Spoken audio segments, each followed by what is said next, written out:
people don't like being lied to. That's always the thing. But Pete Rose, if he had just said, of course I bet the Reds. What are you talking about? I had money on every game. We know you did, Pete. It's all right. I mean, now it'd be accepted. In fact, they would have, it's only a matter of time before the manager of the two teams is asked who he likes in the game. All right, we're going down on the field there. We got Tony La Russa. Tony, what do you think tonight? White Sox minus 135? Well, we're going to go to the pen right away, and I'm going to make like 7 righty-lefty switches at inappropriate times. I'm going to wear up my bullpen. In fact, all of these guys worked in the game last night. So I would think this. I would take the points, take the runs, and take the price on the Boston Red Sox tonight to beat us. I would not lay 135 to win 100 on the Chicago White Sox. Okay, thanks, Tony. Let's go to Alex Cora. Cora, what do you got? Well, we got all our heavy hitters at the beginning of the lineup tonight, and they really pound this White Sox pitcher the last time he was out there. So I would think that we're a good bet, money line, straight up. When's that going to happen? I mean, that's going to be part of the pregame shows now, Dave.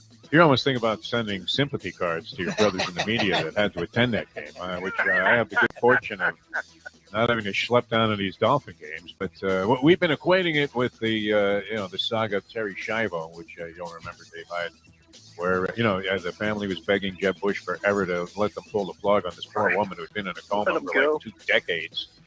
And that's kind of what watching that game was like. I don't know. Were you forced to attend that in your duties with the Sun Sentinel, or as a columnist with pretty much free choice over what material you're going to put in the newspaper and make as your contribution? Did you find something out of town, perhaps, to cover that day? I did go to the game, and the lead of my column was quick. What's the phone number of the researchers who are studying brain damage from the NFL? I want to donate my brain. That Nowitzki guy, you got him on hold. I mean, that's great. I want to donate my brain because it's been damaged. It's been damaged from the last couple decades. The time. Wake up with Defo, joined by Lubie. Welcome to the Defo Show.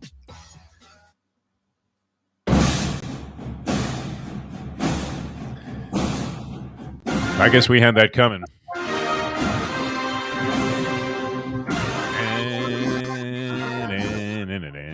All right, Lubie, you got one coming on this one. I do want to get into the obituary for the Miami Hurricane program once and for all here. I think it's time to just bury the whole idea. And wrote an editorial about that. You can catch on our Believe podcast. Good morning, everybody. By the way, it's a Peel Yourself Off the Mat Monday here. I'm Jeff Deforrest. A very handsome-looking Mike Lubitz today. You have stepped it up. You have heeded the warnings and the suggestions of the people at Ion Channel. And mostly that related to Ditch the Crib, which you managed to do there. I like that blanket you put over the thing. Makes all the difference in the world in terms of the background. But good to have you guys with us. Peel Yourself Off the Mat Monday. One thing we didn't have to do, and this was great, and it shows you where the program is at if you can call a professional team like the Miami Dolphins having a program. Now, they've won 2 in a row, and they're sitting there at 3-7 with an outside shot, of course. If you do all the mathematical permutations, well, you know what? They got games against 5 crummy teams coming up. They can win them all. If they can run the table, go Willie Mosconi, just run the table. Little Steve Miserak here. Okay, that's 178 straight balls he's pocketed. Remember those guys used to be on TV? You were too young to remember the wide world of sports, Mike Lubitz, where they would fill time with like a pool match between Miserak and Willie Mosconi. Mosconi always in the tuxedo. Miserak kind of a loose goose, Looked like he would have been hanging out with Paul Hornung at the track. In fact, didn't they make a commercial together? Hornung and Miserak? I think they did. They were both in that light beer stuff, were they not? Miller Lite, when those commercials first came out. Even when you're just fooling around. But they would actually show, these two guys having a pool match. And, Mosconi would run like 178 straight balls. They would have to, well, due to time constraints, we move ahead to further action in this thing. Well, he's just knocked down his 152nd. But people are talking about the Dolphins perhaps running off like the next 5 wins because they play. I think they might have the Jets twice during that period of time. Wow, you talk about glass slipper. My goodness. It's Thanksgiving. Is there a pumpkin shortage? Because everything else, we're just flat out of everything. Seem to be a lot of pumpkins around, huh? And the Jets quarterback situation, once again, turned to a pumpkin. Every time fans get their hopes way up on a guy, especially a backup guy. Jeremy Lin was another one of these guys that had a great flash in the pan period of time there with the New York Knicks, and everybody thought, wow, where did they find this guy? And the next thing you found him on the waiver wire for about 3 straight years after 10-day contracts expired with various teams. But no, he did have a little glorious run there during a period of time. Who was out? Like Carmelo Anthony? Somebody was out. That was a big-time player for him. It must have been a guard, right? Because Jeremy Lin was in there making things happen. Yep. But he had that serendipitous period of time. There have been others in New York sports history, New York sports law. They were talking about it. Mike Vaccaro, our good friend, was talking about it. And this Mike White. Wow, you talk about a snap back to reality. Mike White was going to make them forget that they drafted Zach Wilson, and now they can't wait for Zach to get back. Exactly. Well, no, it's his job. As soon as he gets back here after this cat threw 4 picks yesterday and just got buried in the New York Jets' lopsided loss that they incurred at the hands of the Buffalo Bills, who had just been disgraced by losing 9-6 to Jacksonville the previous week. So crazy stuff once again in the National Football League. But I would have to say, and by the way, Lubie, how are you? You look good. You're all right? You look a little busy there for the people watching on video on Ion Channel. Our Facebook posts for this morning. Hopefully people find us, as it is a Peel Yourself Off the Mat Monday. It was an interesting sports weekend. For me, it was good. In the win column, I still feel about all of our teams. I don't know what the hell happened to the Panthers.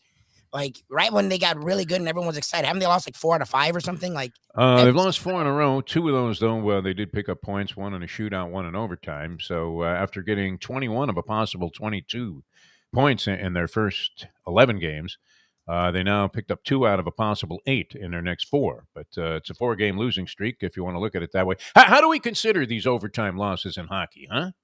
A tie is like kissing your sister, huh? Exactly. I mean, the Detroit Lions, do they feel that way?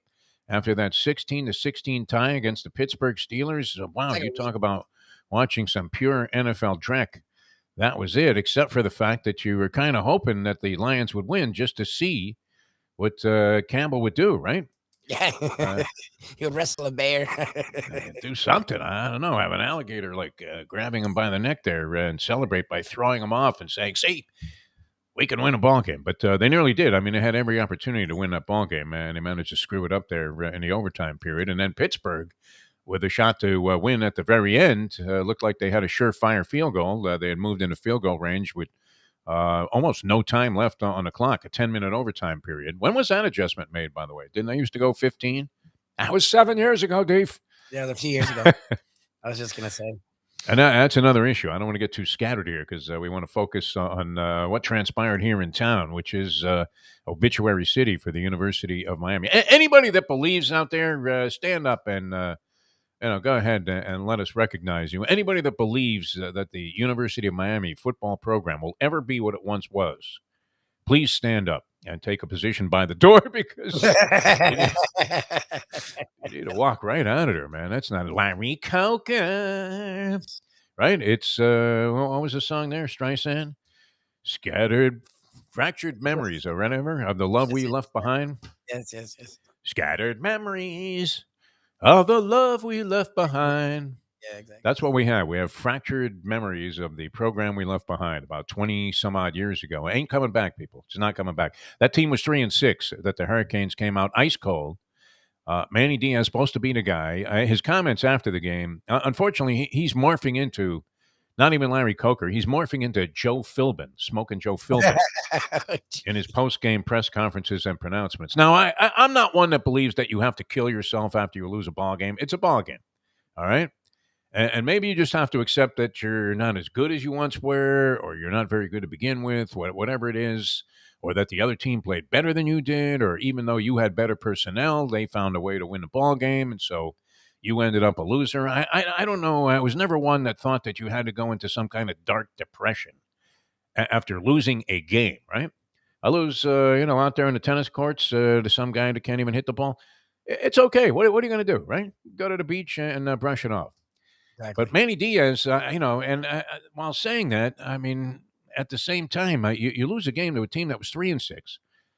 On a 4th and 14 from your 25-yard line, you allow a guy to throw the ball down the middle while your 3 linemen are counting Mississippi's. Now, in the old days, the Hurricanes would have rushed 9 guys at that quarterback. Is the FSU quarterback a freshman? No, he's a redshirt sophomore.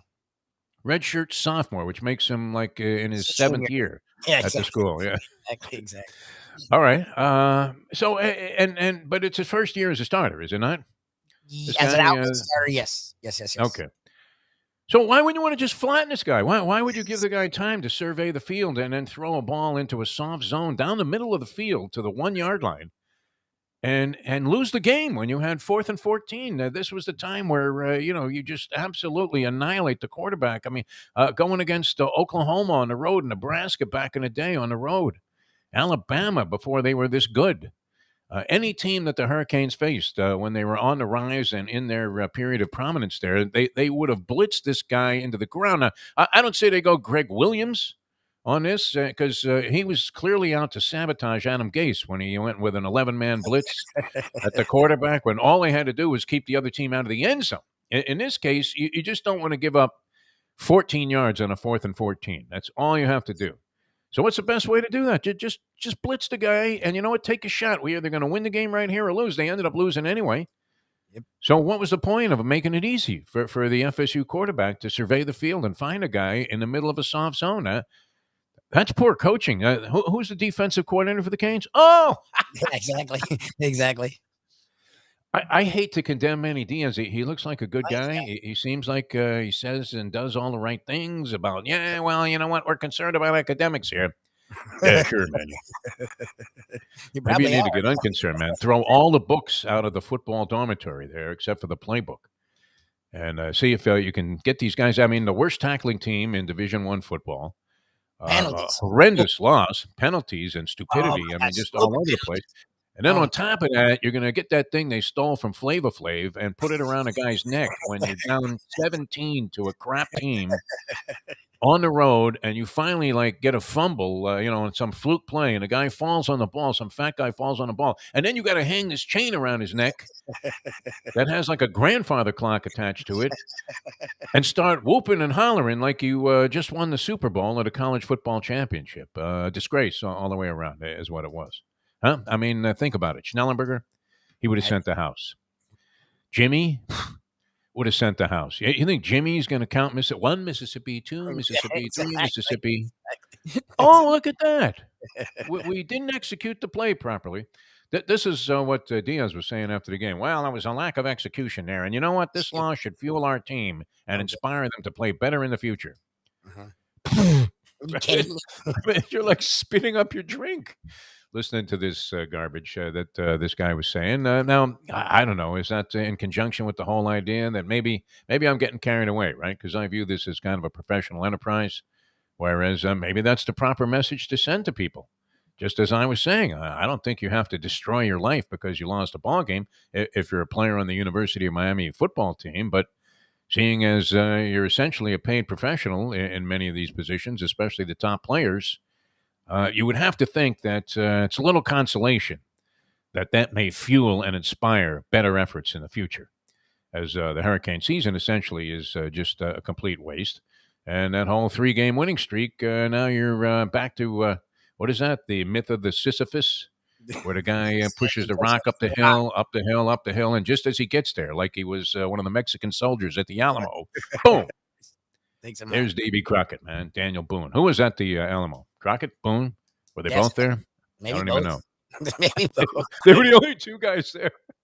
They had like 8,000 Mexican soldiers climbing ladders. They would just push them right off there. God. It's crazy. It was kind of like the British in the Revolutionary War, where you would have a band lead you into battle. But boom, boom, boom. They may as well do that the way the Hurricanes were playing football. So that was wild. Now, you're not gloating in celebration because you hate all of your teams, Lubie. I mean, this was a monumental upset, in my opinion, even though somehow the game went off like 2 and a hook. Yeah, in favor of the Hurricanes. The Hurricanes were laying 2.5 points in this game. The professor liked them. And by the way, as I'm thinking about it, nice call there. I don't know who his other pro game was, Mark Lawrence on the Friday Degenerate Friday show we had here on Ion Channel. The Washington football team not only covering 9 and a hook, but winning by 10 points, right, over the Tampa Bay Buccaneers. And Bruce Arians was very upset after that ball game. He called his team stupid. You're stupid. You're stupid. It was like Chaz Palminteri talking to Kevin Spacey and The Usual Suspects. You're stupid, Verbal. You're stupid. You're a cripple. He was upset. Well, he was wrong in his other game. He had Seattle over Green Bay, and they lost 17-0. No, that wasn't good. That game, right? They had plenty of chances though. Seattle threw 3 picks in the end zone in that ball game. So Russell Wilson got picked off, I think, 3 times. All 3 times it was in the end zone where Green Bay made the interception. So if you think about it, well, they could have been right there. Aaron Rodgers, man, looked all right for a guy that was down for the count with COVID. Although they weren't exactly a scoring machine, right? I mean, they weren't looking great. So interesting weekend all the way around in the NFL. But the pleasure was not having to watch a Dolphin game, wasn't it? I mean, people, how much of a relief was that? Yep. Not to waste your Sunday watching Dolphins football. Exactly. That's what struck me. I was thinking, oh, great. The Dolphins don't play today. I don't have to drift off to some television set that's being, just absolutely annihilated by the sunshine while trying to get outside on a beautiful day when, who would want to be relegated and obligated in a sense? I mean, is that part of our obligation to know what's going on? We're going to do like an hour on football with John Congemi. Yep. And that's Dateline Dolphins is the headline on that show. But I think we could just make a Dateline with John Congemi. Why don't we do that? It's just Dateline. Well, he's happily married, but a lot of girls would like to date John Congemi. No question. But nonetheless, Dateline John Congemi, I think, should be the name of the show. Brought to you by Jimmy Johnson's Big Chill, of course, because it's a great place to chill out. And Jimmy would have never, I mean, can you imagine rushing 3 guys in that spot against Florida State?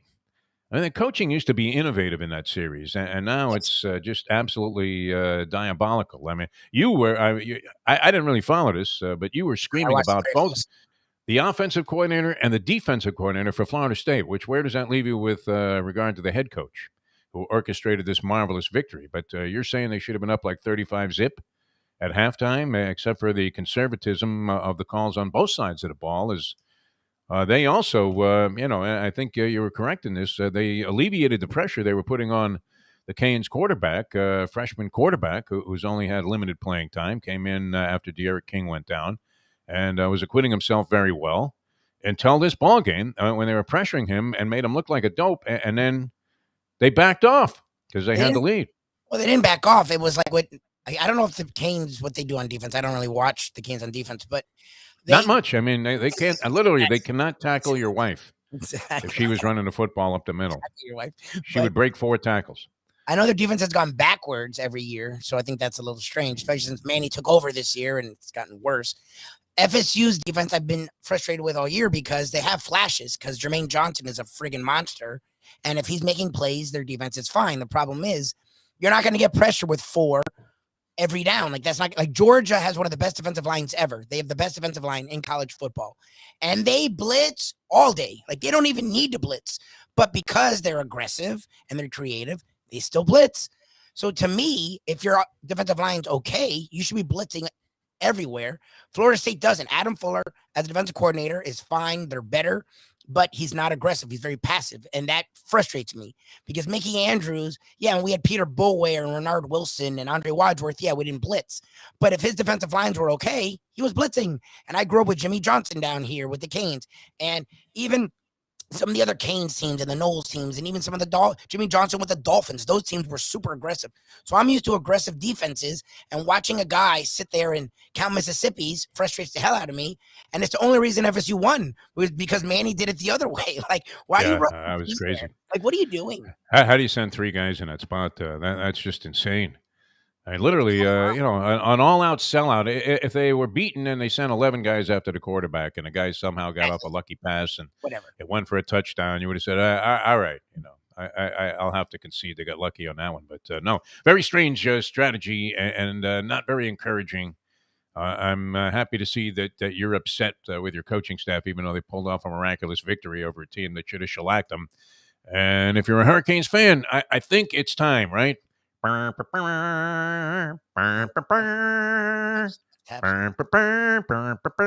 taps, baby. It's Tap City when it comes to any idea. I mean, I don't ever want to hear this resurrected again. Been having this discussion for over 20 years on South Florida Airways. Hey, Defo, you think they'll ever be back to what they once were? All you have to do is put up a giant N and a giant O. And that's it. You can blame Donna Shalala. You can blame Al Golden. Well, they did have a series of schmink coaches that I hate to include Manny Diaz as one of them. He's probably a fine individual. Seems like a really good guy. We've had him on the show. He inspired me, right, with this conversation. Made you feel like, okay, we're going somewhere here. There you go. And then, exactly. Sir, there's a foul odor emanating from your backside. That's kind of what's happened here with this coaching range. So 5-5 for the Hurricanes.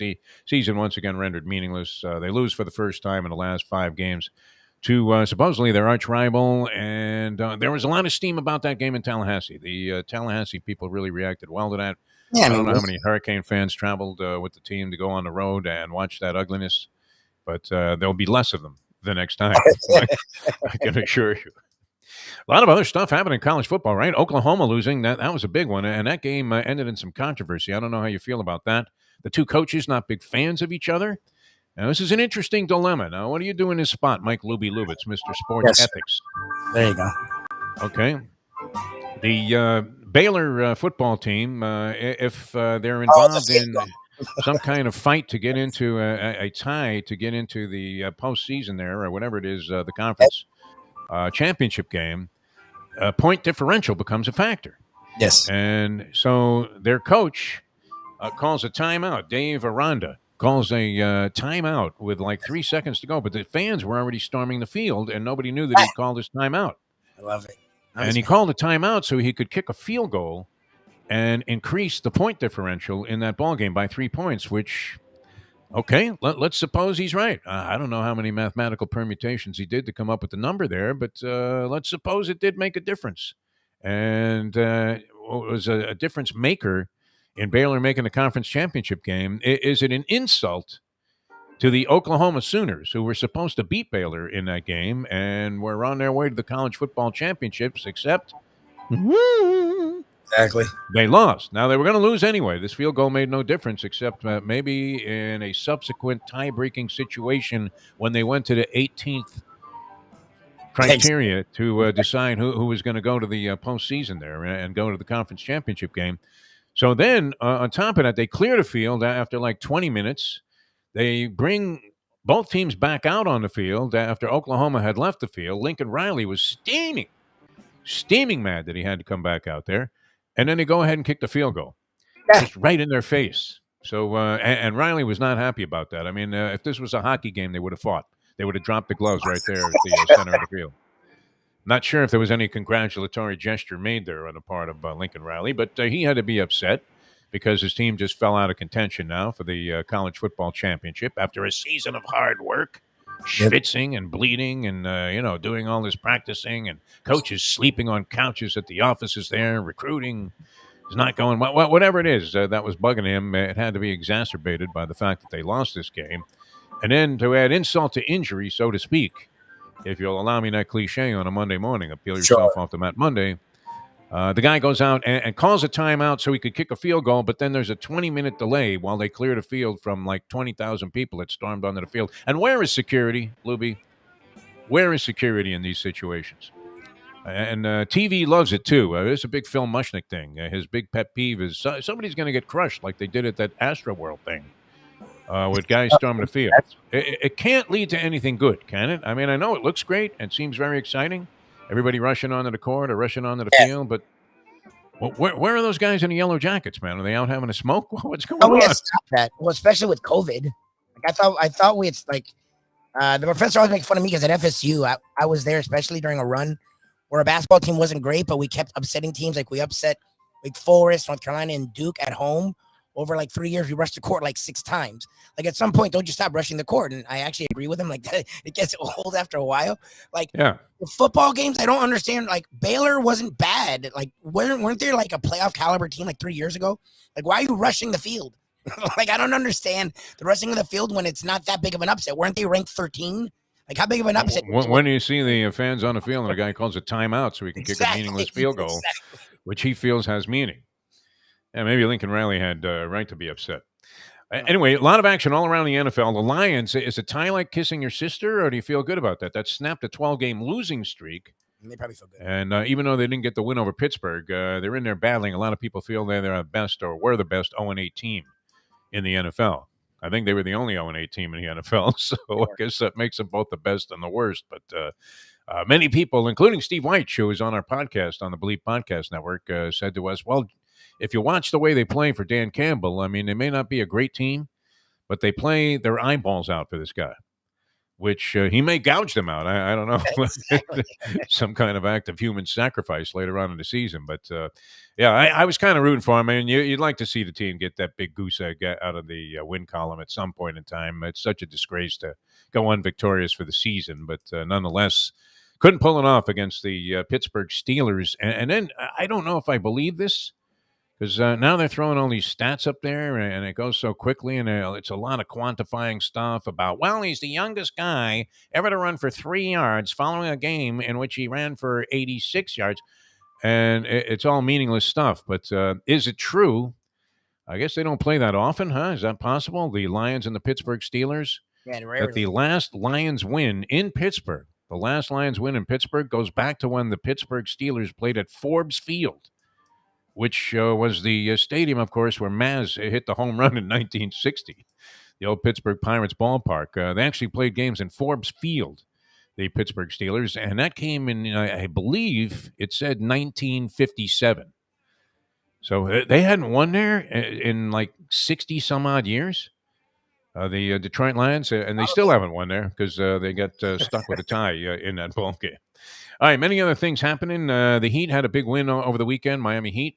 Duncan Robinson. It was funny, too, because I was thinking, what makes Eric Spoelstra believe that Duncan Robinson is suddenly going to snap out of the funk that he was in? He had a horrible shooting percentage from three-point land, and, it might have been like the goalie Bobrovsky, right? The money weighing him down, although you don't think so with a kid like that. And you certainly don't think that money seeps into Heat culture.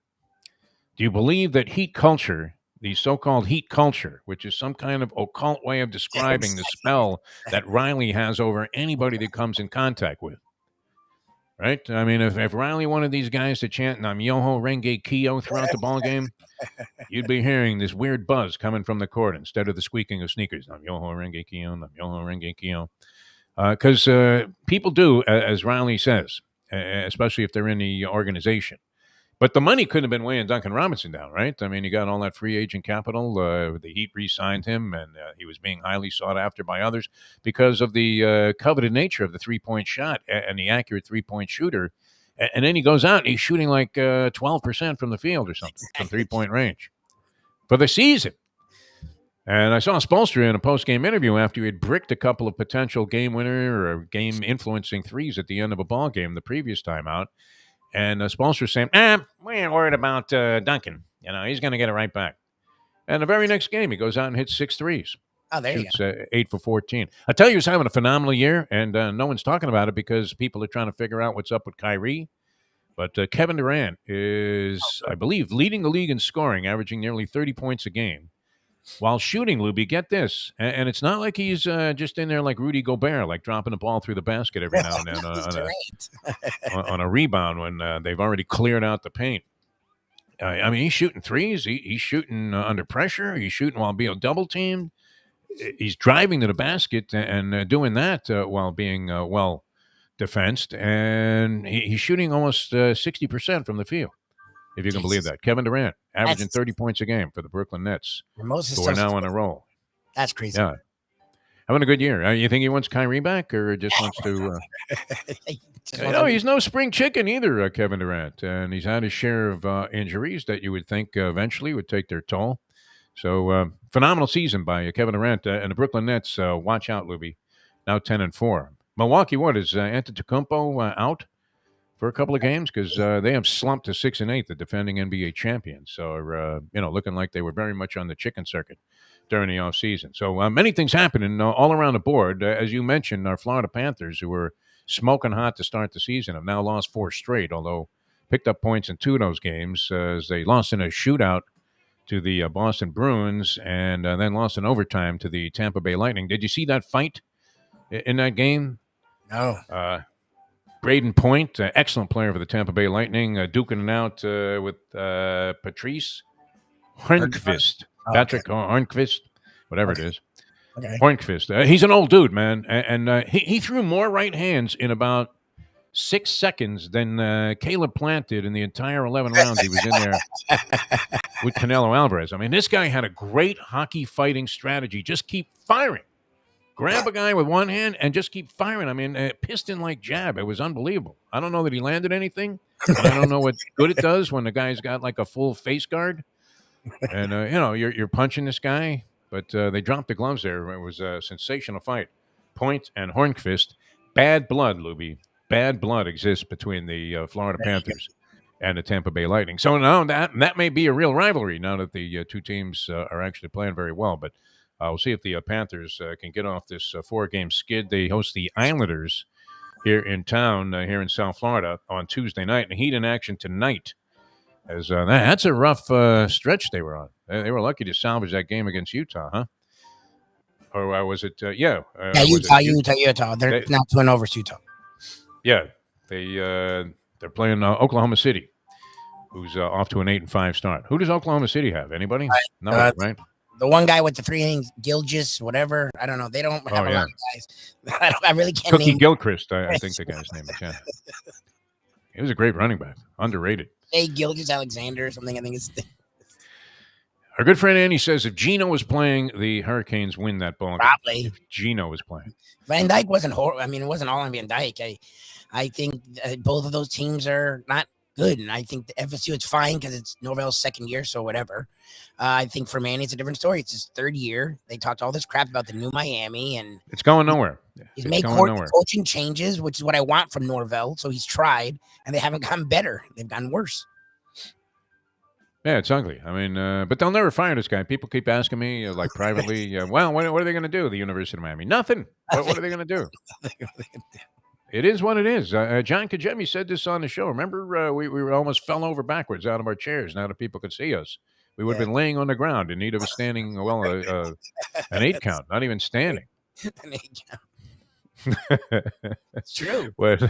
When he said, the Hurricane fans should equate themselves with like Appalachian State. Appalachian State. He said it. He was on it. He meant it. That's what FSU Miami looked like. It looked like Appalachian State against Louisiana Monroe, didn't it? Yes. If those two were big arch rivals, that's about the level of what that game's influence was on the overall picture of determining a national champion. And that was always the cliche. I love that one.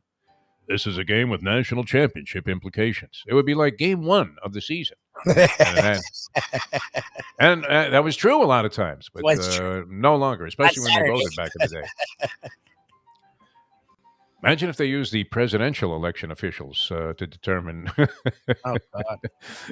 who was going to be the national champion back in the days when they voted. All right, we're coming back with more. We're just getting started here on Appeal Yourself Off the Mat Monday. John Kajemi goes Dateline football, I think we're going to have to call it, with us. The Miami Dolphins not playing. That was a relief, man. I mean, What a break.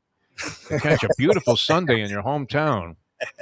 How many people around the country are feeling that way about their own individual NFL entity and or the big college team in town? That it was a relief not to have to put up with watching a game. That's not a good position for a sports fan to be in. All right, I'm Jeff Deforrest. He is Mike Lubitz. We're on Ion Channel. And Ion Channel wants you to know these people are really doing a great job. A lot of questions about health insurance, Lubie. Health insurance. You have questions about it, right? I'm seeing all these ads for Medicare supplements. Theismann's got one. Joe Willie. Just about everybody is touting something there. And they're telling you, well, don't worry about a thing. Complete 1,000% dental coverage, this, that. And you don't know what you're getting into. And that's where these guys set themselves apart at HST Insurance. They understand how confusing this time can be for a lot of people in choosing a carrier, and they can help you navigate your options. Whether you're looking for yourself or looking for a plan for your family, they have a plan for you. Their trusted advisors can find that plan that meets your needs, and you can call them today at 855-282-8022, 855-282-8022. I want to tell you about Destination Sport Miami, man. We have to get some of the guys on the show. What are we doing about that? Yeah. They're busy. They're busy over there. They got a lot going on, but I'm working on it. All right, we need a little Trottier, a little Glenn Rice, huh? How about G Money talking about the NBA? That would be great. And of course, Jill Ellis on soccer, because even though, and she was very gracious about the fact that we admitted that we know nothing about soccer. We're asking questions like, gee, Jill, why is the goal so big and yet nobody can score? We did ask her about that crazy penalty kicks thing, and nobody's a fan of it, but they really can't come up with any kind of a solution. Shouldn't you just be able to like fire a ball at like the goaltender's head with your? I don't know. They have to come up with a better way of deciding those games. But you couldn't have a better person running their soccer programs at Destination Sport Miami than Jill Ellis. Levon Hernandez on baseball. Randy Moss. I love You've Got Moss. We have to talk to him about that. That's fun. That's probably the best segment on any pregame show, is it not? You've Got Moss? Yep. Or You've Been Mossed? Where these guys, you don't realize how many guys are making these kind of leaping catches, Odell Beckham style or, circus style catches in football all around the board, high school, college, pros. Absolutely fantastic. But what's fantastic is the ambitious undertaking. Destination Sport Miami is going to be the largest indoor multifaceted sport facility anywhere in the North American continent. And that includes you guys up there in Canada. Nothing bigger. I mean, nothing better, too. Going to attract a lot of teams here, a lot of different individuals, elite athletes, and youth programs going to be run there, going to be sensational. Real asset to the South Florida community, going to enhance the South Florida business community, build up tourism as well with the amazing facilities they have with indoor, and world-class football fields, hockey arenas, basketball courts, tennis courts, just about anything. Even a section of the building going to be dedicated to e-games, which I don't know. You a big e-game player, Lubie? You play a little? I was in college. I love video games, and all my nephews love video games, and nieces love them. Kids love them, man. I mean, all you have to do now is hand a 3-year-old a cell phone. And you may as well, have just given him a piece of ice cream cake to smear all over his face. Going to be in heaven. Destination Sport Miami is going to put the sports community here in heaven as well. Check them out on their website, destinationsportmiami.com, and look forward to, what is going to be the most ambitious undertaking, I think, on the sporting scene here, this side of what was Joe Robbie Stadium. But old Joe anteed up the cash to go ahead and build that facility. And guess what? It was his own dime. That's what these people are doing at Destination Sport Miami. Really going to be something terrific. DestinationSportMiami.com. All right, coming back with more. I'm Jeff Deforrest. He is Mike Lubitz. Peeling ourselves off the mat on this fine Monday here on Ion Channel. You can catch us all over the place. Ion Channel, IonChannel.com with video, audio, and the many different methods. The show is now being distributed in and offered up to our public. We appreciate you guys finding us and spreading the word. We'll be back with more in a moment. Now that. Time. Spread the word, Lubie. Spread the word. 7:38 Eastern. Hey there, it's Mike Mayo. Do you like steaks? Do you like seafood? Do you like classic old Florida charm? You could get that all and more at Tropical Acres Steakhouse and Butcher Shop. It's at 2500 Griffin Road in Dania, just west of 95. The Studiali family, they've been running the place a long time. It's been there more than 70 years.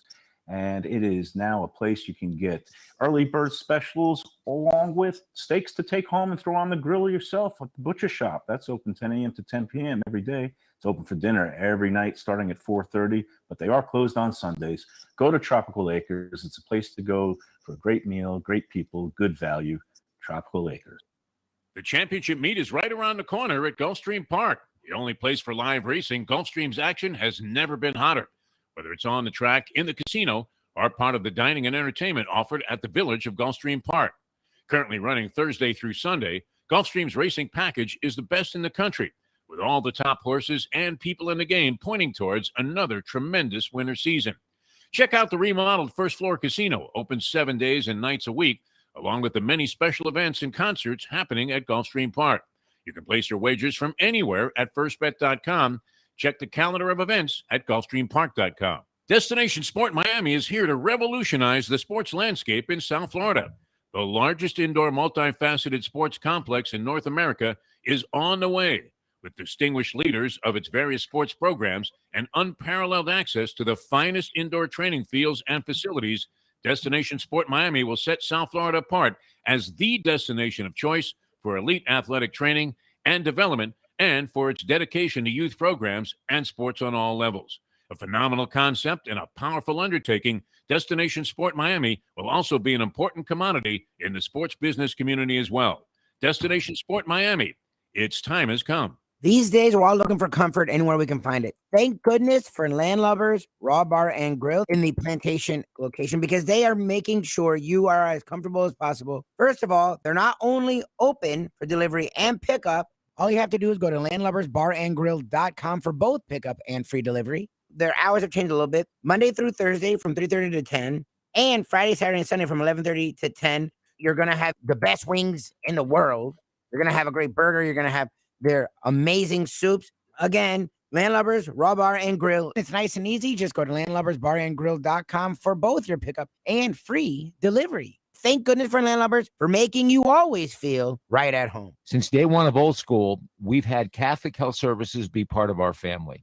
They are recognized as the quintessential rehab facility in the Southeast for strokes, but it goes well beyond strokes, because Catholic Health Services is in the community of South Florida to help the community stay healthy. And if they're not healthy, get them healthy and get them back on their feet quicker than they could have ever expected. They do it every single day. It's step and repeat, 24/7. Catholic Health Services. Buy or lease a Taos and take it to the house at Deal Volkswagen.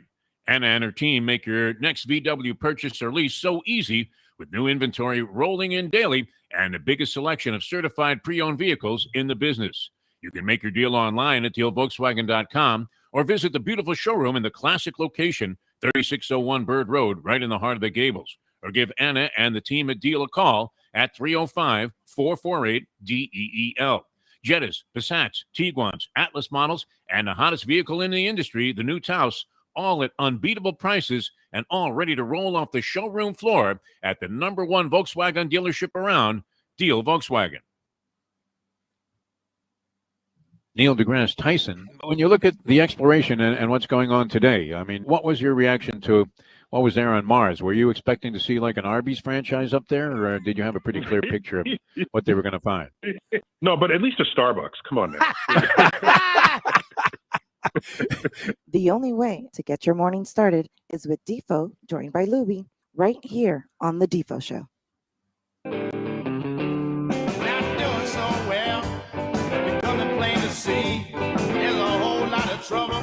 Welcome back to the show. Morning once again, everybody. Peel yourself off the mat Monday here on the Defo Show. Jeff Deforrest and one Mike Lubitz with you on Ion Channel, and ionchannel.com have the streaming video. Lubie with a new innovation there, because a lot of people have been saying, hey, we look pretty stupid, like wiping schwitz and picking our nose there during the commercial interludes on the video stream. Audio fine. Yeah, we're playing commercials there, but nonetheless, we look kind of dumb, and I like that. Superimposing the logo and a moniker of one of our fine sponsors, Gulfstream Park, there during the commercial break, kind of blocks out some of the other ugly activities that are going on here behind the scenes. Nothing ugly about John Kajemi when he joins us here with Dateline Dolphins. Dolphins played last Thursday and sparked yet another. See, there's no quarterback controversy here, except can this guy play? And we're not the only franchise that is having to put that question to the test and to go ahead and do even more exploratory surgery on that particular move. I mean, how many teams really are set overall at quarterback? Even when you thought a couple of years ago that the Rams were ready to go with Jared Goff, now all of a sudden he's trying to find a way to eke out a win for the Detroit Lions, and he's not always the biggest help to his team, Jared Goff. I had to eat some crow. And you know what? I asked the Gambling Gourmet what goes good with crow, what goes well, what's a good match. And he said Grey Poupon. That's a throwback. Would you pass the Grey Poupon, please? I have a bit of crow to eat. We did. And I was watching Jared Goff throw grounders, 2 hoppers to short on just the easiest, simplest. But when they dumb it down for a quarterback, that's never a good sign either, when they dumb it down too much. Because you start thinking maybe they're dumbing it down because what would be the obvious conclusion to reach there, Lubie? Because this guy's dumb. Exactly. Because he can't play. I mean, dumb in the sense that as a physical and mental specimen when it comes to playing football, this is just not your cat. And, I'm watching Goff in his first year. And literally, he's throwing 2 hoppers. You were waiting for, Phil Rizzuto to come in and scoop one of those things up. He was the MVP in 1950. A lot of people thought he didn't deserve it. Old Phil, the scooter, man, he was great, was he not? The rambling nonsense that he used to come up with, very much like we're doing on this show. Where all of a sudden he's talking about the lasagna at some restaurant in Red Bank. Meanwhile, it's like a 3-2 count with the game on the line. You know what? I'm going to Mama Leone's tonight. Okay, Phil. They had to put him on ice, but no, he was great. And of course, that endorsement for the Money Store is one that, well, Steve Garvey got in a jackpot, right, for endorsing. And I think I may have briefly been on board as an endorser for this stuff that you drank before you went to bed, Lubie. It was like a strawberry shake. You drank it before you went to sleep, and you would be guaranteed to lose weight by shoveling down this like 12,000 calorie milkshake. You would lose weight while you slept and never have to work out. That was the pitch. You want to lose weight fast? Drink this every night before you go to bed. It was very expensive also. And I think it was Garvey got in a jackpot for endorsing that. I bowed out. I found the nature of the claims that the product was making and the people behind it to be somewhat suspect. And even me, Lubie, with an ounce of integrity, could not recommend this garbage to people that listen to the show. And it used to be one of those things where, in the business there, people would say, yeah, get Lubie to do it. He'll endorse anything. Wouldn't matter what it was. How many people came to us with penal enlargement propositions as an endorsement? Hit a few. You're going to take a pill, and all of a sudden, here you are. You're Mandingo. I mean, get the hell out of here. Ken Norton was pretty good in that movie. Oh, didn't know he could act. And he did beat Ali, I guess, both times. All right. Many things happening on the sporting scene, as we said. Very, very interesting weekend all the way around. It does seem like this NFL season is going to go on forever, though, doesn't it, Lubie? Normally, You're really excited about it happening. The anticipation is just off the chart. I did see also, and I hate to mention this because it's not a particularly favorable result, but our good friend Sheldon G., which what did he do? I mean, I don't know. He win some mesothelioma lawsuit or something. How does he have all of his capital? I don't know. Major bets out there. He's like Money Mayweather. He put $50,000 last night on the Raiders. That had to make that game particularly ugly to watch. 50 times, unless he just didn't care about it. He put 50,000 down on a football game to win 46,000. And so he would have gone to the window. No, and did they do that as cash transactions at these casinos? He's at the South Point Casino in Las Vegas, where he's making these bets. Imagine the comp food that he gets. I mean, they can't wait for him to get to it. It's not like he doesn't hit. I mean, I've seen him post tickets. What's good about him is most gamblers would never admit that they blew 50,000 on the wrong side in a blowout. Blew in a blowout, right? You blew the money in a blowout, and it was a blowout. And all the theories were that Patrick Mahomes was finished, that it was over for the fat man, that he was back to binge eating instead of going to team meetings and studying charts and plays and film, and that all he was looking forward to was a nice Thanksgiving dinner. And instead, what does he do? Goes out there and shellacks the Las Vegas Raiders in Las Vegas in a very festive atmosphere there on a Sunday Night Football game. So Mahomes throws for, a lot of that was dink and dunk, though, wasn't it? Throws for 405 yards, 5 touchdowns in the game. And this Travis Kelce was just exceptional. He is a modern-day Gronk, is he not? Travis Kelce, monster. Just an absolute monster. So Kansas City, written off for dead now, comes back and wins impressively last night on the road against the Raiders, who a lot of people were falling in love with. And glass slipper time again for the Raiders, who looked to be on sort of a Cinderella-type run, did they not? After Gruden went down. Gruden, by the way, too, and I love that, he's suing Roger Goodell in the National Football League. My favorite. But he has a point, doesn't he? 650,000 emails, and the only ones that got out there to the press were the ones from Rod, who was grossly disparaged in these emails. I mean, you couldn't have painted an uglier picture of a guy.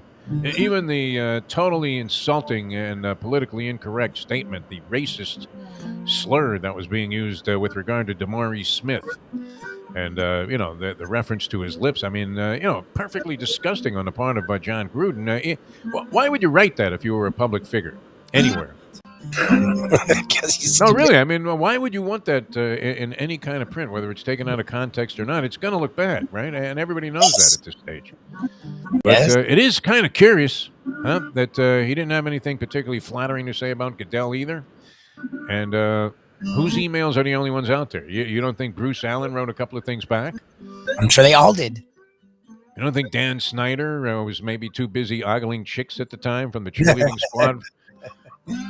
From the hidden camera that they had placed in the girls' dressing room?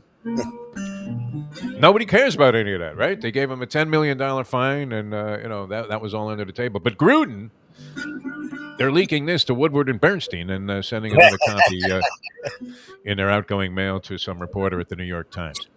All right, we're coming back with more. John and Jimmy, Dateline Dolphins, going to be brought to you by Jimmy Johnson's Big Chill. I'll tell you what's red hot right now, and that is Hialeah Park. Unbelievable. Sir. Champion simulcasting room. People are hitting jackpots. Steve Calabro doing a great job there in the casino. A lot of happy faces in there because you're in there to have a good time, and that's what they want you to do. And now they have the Larry Little Golf Classic coming up, and there are details on that at HialeahPark.com. That's always a blast, too. And what a great list of celebrities Larry Little brings out there. The Hall of Famer and the former Dolphin great. Head coach at Bethune-Cookman did a terrific job there, taking a small school and making them very relevant in some of those games, right? Were they not a live dog sometimes? In those games where they were getting $600,000 to come to the University of Miami and get supposedly shellacked, they would give a pretty good account of themselves. Larry Little, a great guy. You're going to love participating in any of the events that are associated with the golf tournament, including that fine dinner that we've attended a few occasions. And hopefully be out there again having some fun here, recording for Ion Channel. But always a guest, Hialeah Park. Champion simulcasting room, Thursday through Sunday. Poker room is 7 days, 7 nights a week, as is the casino. Great food and drink all over the place. Big special events coming up. Frankie is very much on his game here in 2021. The COVID thing kind of shut down some of the things that they like to do, like boxing and all these different celebrations they have. So it's back in action, and everything is happening right now at beautiful Hialeah Park. I'm Jeff Deforrest. He's Mike Lubie. Lubitz, thanks for tuning in, everybody. We'll be back with more. John and Jimmy going to join us shortly here and dissect all the things that happen on the pro and college football slate over the weekend, and we'll look ahead to some of the things that are coming up of importance on the gridiron with John and Jimmy, brought to you by Jimmy Johnson's Big Chill, mile marker 104, the overseas highway right there in the heart of Key Largo. Well, it's the very beginning. That's what I like about it, right? You don't have to schlep too far. You're at Jimmy Johnson's, man. Give me a margarita and some of those pork nachos, right? Maybe an Italian fisherman for dinner. That pizza that is absolutely great. And then all kinds of great seafood. And there's romance there. There's fun. I mean, it's just everything that you could possibly want in a Keys spot. Jimmy Johnson's Big Chill. Back with John and Jimmy and more in a moment. Now that. 7:53. Play the ponies in style at Champions, the outstanding simulcasting room at beautiful Hialeah Park. Yes, the grand old lady of thoroughbred racing has never been more vibrant, and you can wager on the races from the top tracks around the country while enjoying a cocktail at the Brass Rail Bar or any of the fine food served throughout the facility. If poker is your game, you're covered in style, and you can play all your favorite Vegas-style games, including blackjack, craps, and roulette in Hialeah Park's sizzling hot casino. Get a player's card when you walk through the door for all kinds of generous amenities, including our favorite, free play, when you come out to the ultimate casino and entertainment destination, Hialeah Park. Hey, folks, Tony Segreto here. What if I told you you could go to a great restaurant, feel completely safe because their COVID protocol is unmatched, have an amazing meal, have a great time. When the bill comes, you won't get sticker shock. You're going to say, that's too good to be true. No, it's not. Because I'm talking about Texas Roadhouse. Great family atmosphere, great atmosphere for a couple, great atmosphere if you just want to go by yourself and watch a game and have the coldest beer in town. And while you're doing that, have the best bread in town. All at Texas Roadhouse. Everything you get there is fresh every day and made sure it's served at your table, hot and ready to go. And the best part is you don't get sticker shock because the prices are amazing. Texas Roadhouse. Hey, it's Mike Mayo for Even Keel Fish Shack, corner of A1A and Commercial Boulevard at Lauderdale by the Sea. It's my favorite place now for great seafood in a casual beachfront setting. They've got happy hour 4 to 7 Monday through Friday. They've got great dishes like grilled oysters and oysters on the half shell, bang bang shrimp, lobster rolls, octopus. They also have burgers and chicken for those who don't like the seafood. They're open 7 days a week for a lunch, dinner, and weekend brunch. Go to Even Keel Fish Sack. Go say hi to Dave and Brad and tell them the Gambling Gourmet sent you. Recently, we realized it's not just hurricane season that can hurt us. Any time of year, things can happen to your home or business. And the insurance company can be your friend, but they also can be your enemy. Horizon Public Adjusters, Justina Testa, are here for you to help this process go so much easier. Before you call the insurance company, call Horizon Public Adjusters and Justina Testa at 954-809-8752. Would you go into court without an attorney? So why would you go up against an insurance company without Horizon Public Adjusters and Justina Testa? 7 to 10 times more money recovered with a public adjuster than if you went on your own. If there's no recovery, there's no fee. Give them a call at 954-809-8752. Why go up against insurance companies alone when you can have Horizon Public Adjusters and Justina Testa on your side? Buy or lease a Taos and take it to the house at Deal Volkswagen. Anna and her team make your next VW purchase or lease so easy with new inventory rolling in daily and the biggest selection of certified pre-owned vehicles in the business.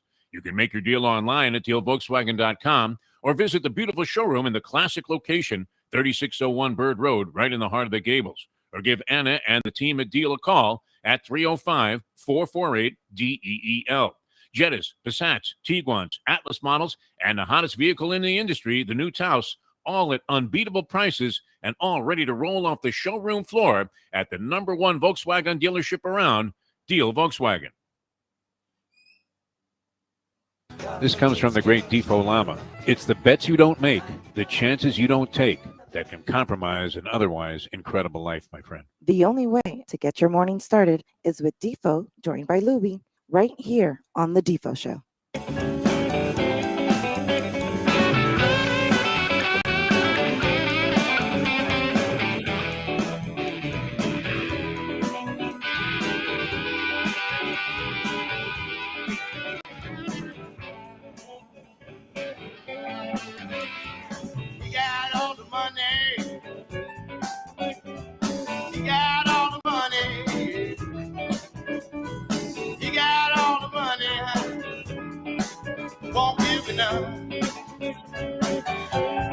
All right, welcome back to the show here on Ion Channel. Jeff Deforrest, Mike Lubie, Lubitz, Defo, and Lubie with you on Ion Channel, ionchannel.com. And with you today until 9 o'clock. Had a blast last Friday there. You say that Mark Lawrence, with some of that Lawrencean theory that he comes up with, went down with Seattle. They got shut out by the Green Bay Packers. A lot of people thought that Aaron Rodgers probably wasn't going to play. That line was very, very short, considering that the Packers have been playing great football with Aaron Rodgers, and their defense naturally rose to the occasion there, as evidenced by the big goose egg. Pete Carroll did not want to get shut out in that game. Did you catch any of that ball game, Mike Lubie Lubitz? They literally were lining up for Hail Marys with 3 seconds to go, calling timeouts.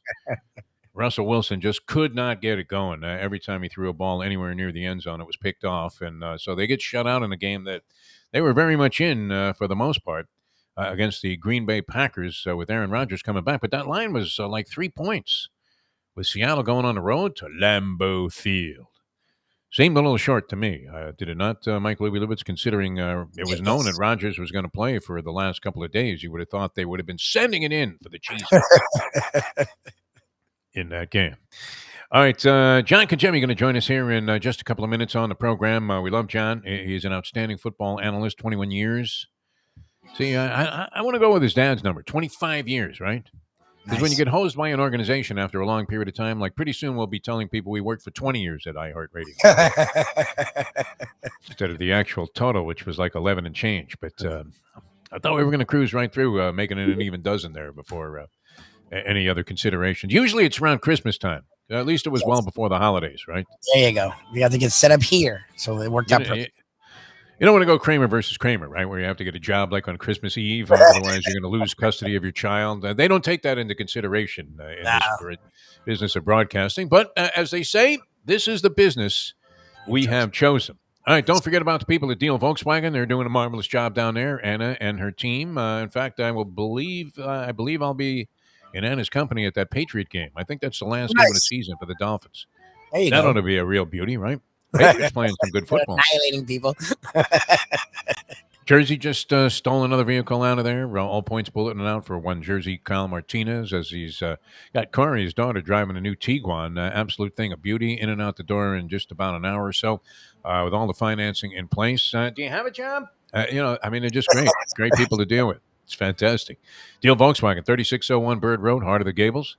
And, of course, the pre-owned superstore is right across the street at 3650, and all kinds of great deals there. A lot of people have been inquiring, hey, where can I get a great car? I'm looking for something with low mileage on it that's in great condition. That would be Deal Volkswagen at dealvolkswagen.com. All right, we're coming back with John Congemi, brought to you by Jimmy Johnson's Big Chill. I'm Jeff Deforrest. He's Mike Lubitz, returning in a moment here on Ion Channel. Now that.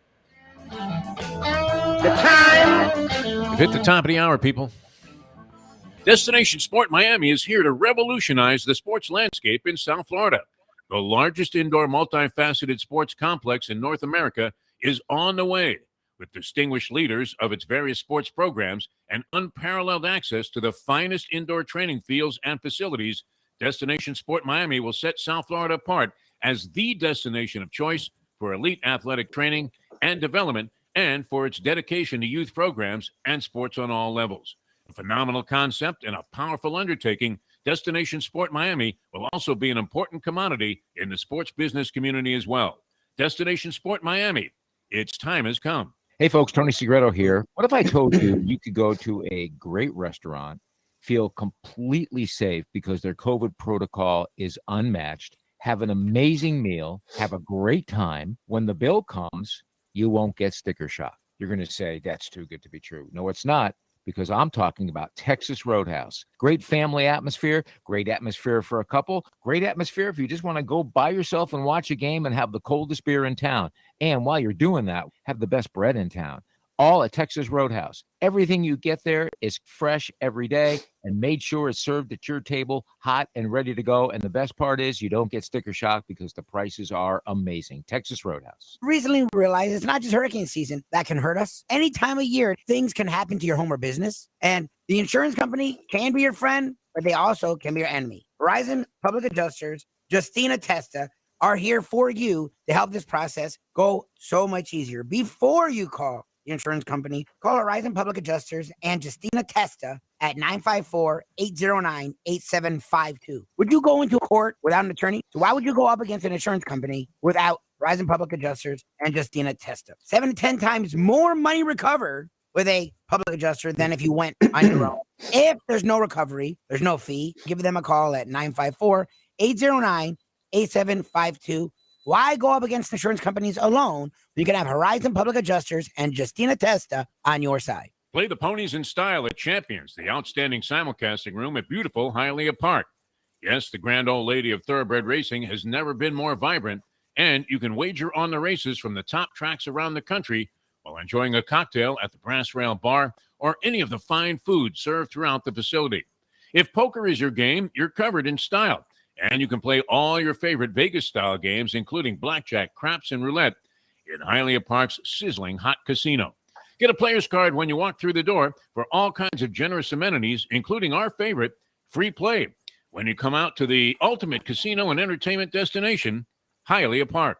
These days, we're all looking for comfort anywhere we can find it. Thank goodness for Landlubbers Raw Bar and Grill in the Plantation location, because they are making sure you are as comfortable as possible. First of all, they're not only open for delivery and pickup. All you have to do is go to landlubbersbarandgrill.com for both pickup and free delivery. Their hours have changed a little bit. Monday through Thursday from 3:30 to 10, and Friday, Saturday, and Sunday from 11:30 to 10. You're going to have the best wings in the world. You're going to have a great burger. You're going to have their amazing soups.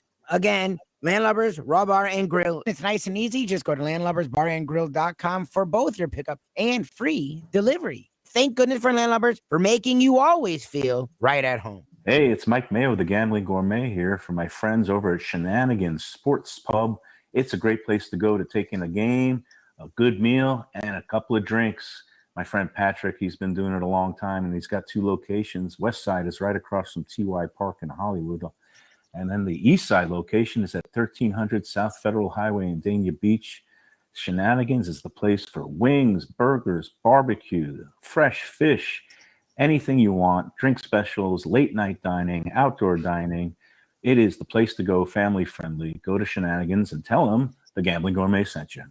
John Congemi. Now, did you scale it back when you were head to head with Danny there at Augusta National? Because he doesn't like to lose.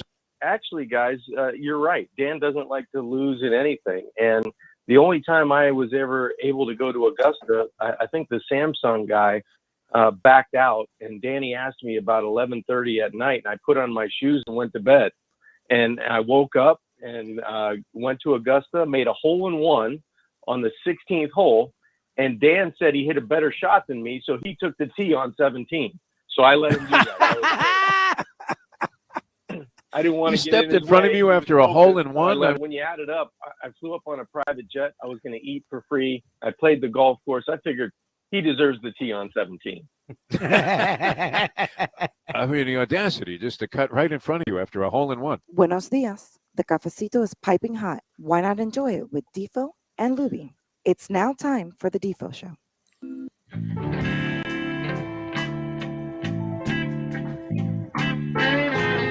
Morning once again, everybody. Peel yourself off the mat Monday here on Ion Channel, the Defo Show. I'm Jeff Deforrest, very dapper-looking Mike Lubitz, and always, the handsome one on the show is this gentleman who joins us right now, the great John Congemi, longtime football analyst on ESPN. He was part of the Finsiders crew, still gets down there and analyzes the Dolphins for about a zillion different operations and outfits, and is well-versed on both the college and the pro football scene.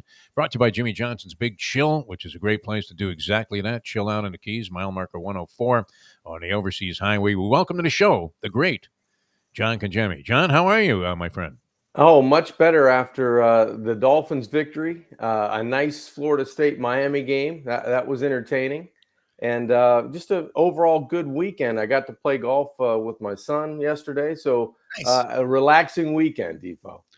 That shot that was described there, you got the hole-in-one, the ace on 16 at Augusta National, which is no small accomplishment, though. But for Dan Marino to imply that he had a better shot and grab honors on the 17th tee, which is a whole, I guess it hasn't been that big of a deciding factor in the Masters 17.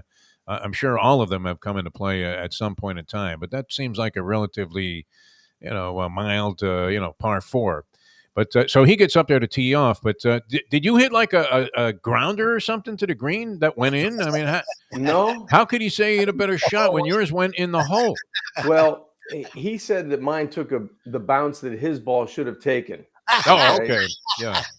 So we both hit a 7-iron, probably within 5 feet of each other. And instead of, how on 16 the ball kind of caroms and goes down the hill to that back left location. Where was the pin? Was it on the left there like it is was, like on Saturdays?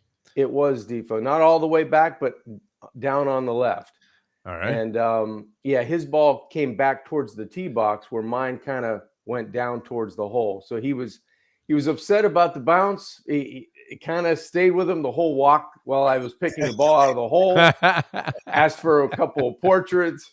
So I think I was getting under his skin a little bit, and he said he'd had enough. He's going to take the tee. Now, we know they pipe in the phony bird noise. CBS was exposed for doing that by some guy that was a president of a Audubon Society in Montana there, and he recognized that the birds were not indigenous to anywhere near Georgia and Atlanta and that area, Augusta, at that time of the year. Did you hear birds? That's the question as you were playing Amen Corner. Because that would be a troubling thing if, since we know they're not really there to begin with. Come to think of it, it was so peaceful out there. We went in February, and there was only about 4 groups on the golf course at the time we were playing. I'm not quite sure if I remember birds. I do remember ordering another vodka at the turn. I don't remember the birds chirping, but it was so beautiful. Defo, you could have played probably any day of the week, any time of the year. There's nothing's out of place. It's just a magical place, really. Yeah, I'm always hoping. I don't know, the devious, cynic in me is always hoping that maybe some guy punches up the wrong soundtrack on the birds, and all of a sudden you're in. Woo, woo, yeah. In the jungle. And you hear the director in the truck going, "Hey, no, not that one. Let's keep it peaceful. Anyway, we're with John Congemi, and it's great. And we didn't get a chance to talk about the Dolphins game. It's Dateline Dolphins with John Congemi. And the Dolphins surprising people by beating the Baltimore Ravens. And we were talking about it on our Friday, Degenerate Friday show, John, with some of the guys. And Mike Mayo was with us, and Jersey Kyle, and Lubie also. I mean, every single sign what was pointing in the direction of a Ravens blowout. Like you would be willing, I think the line went off all the way up to 8 and a hook. Yeah. And you'd have been willing to lay like 85 with the Ravens in that game. You had Lamar Jackson coming back to town. I don't know if he feels any kind of proverbial chip on his shoulder type of attitude about the Dolphins bypassing him as a local team that was in desperate need of a quarterback for the last 2 decades.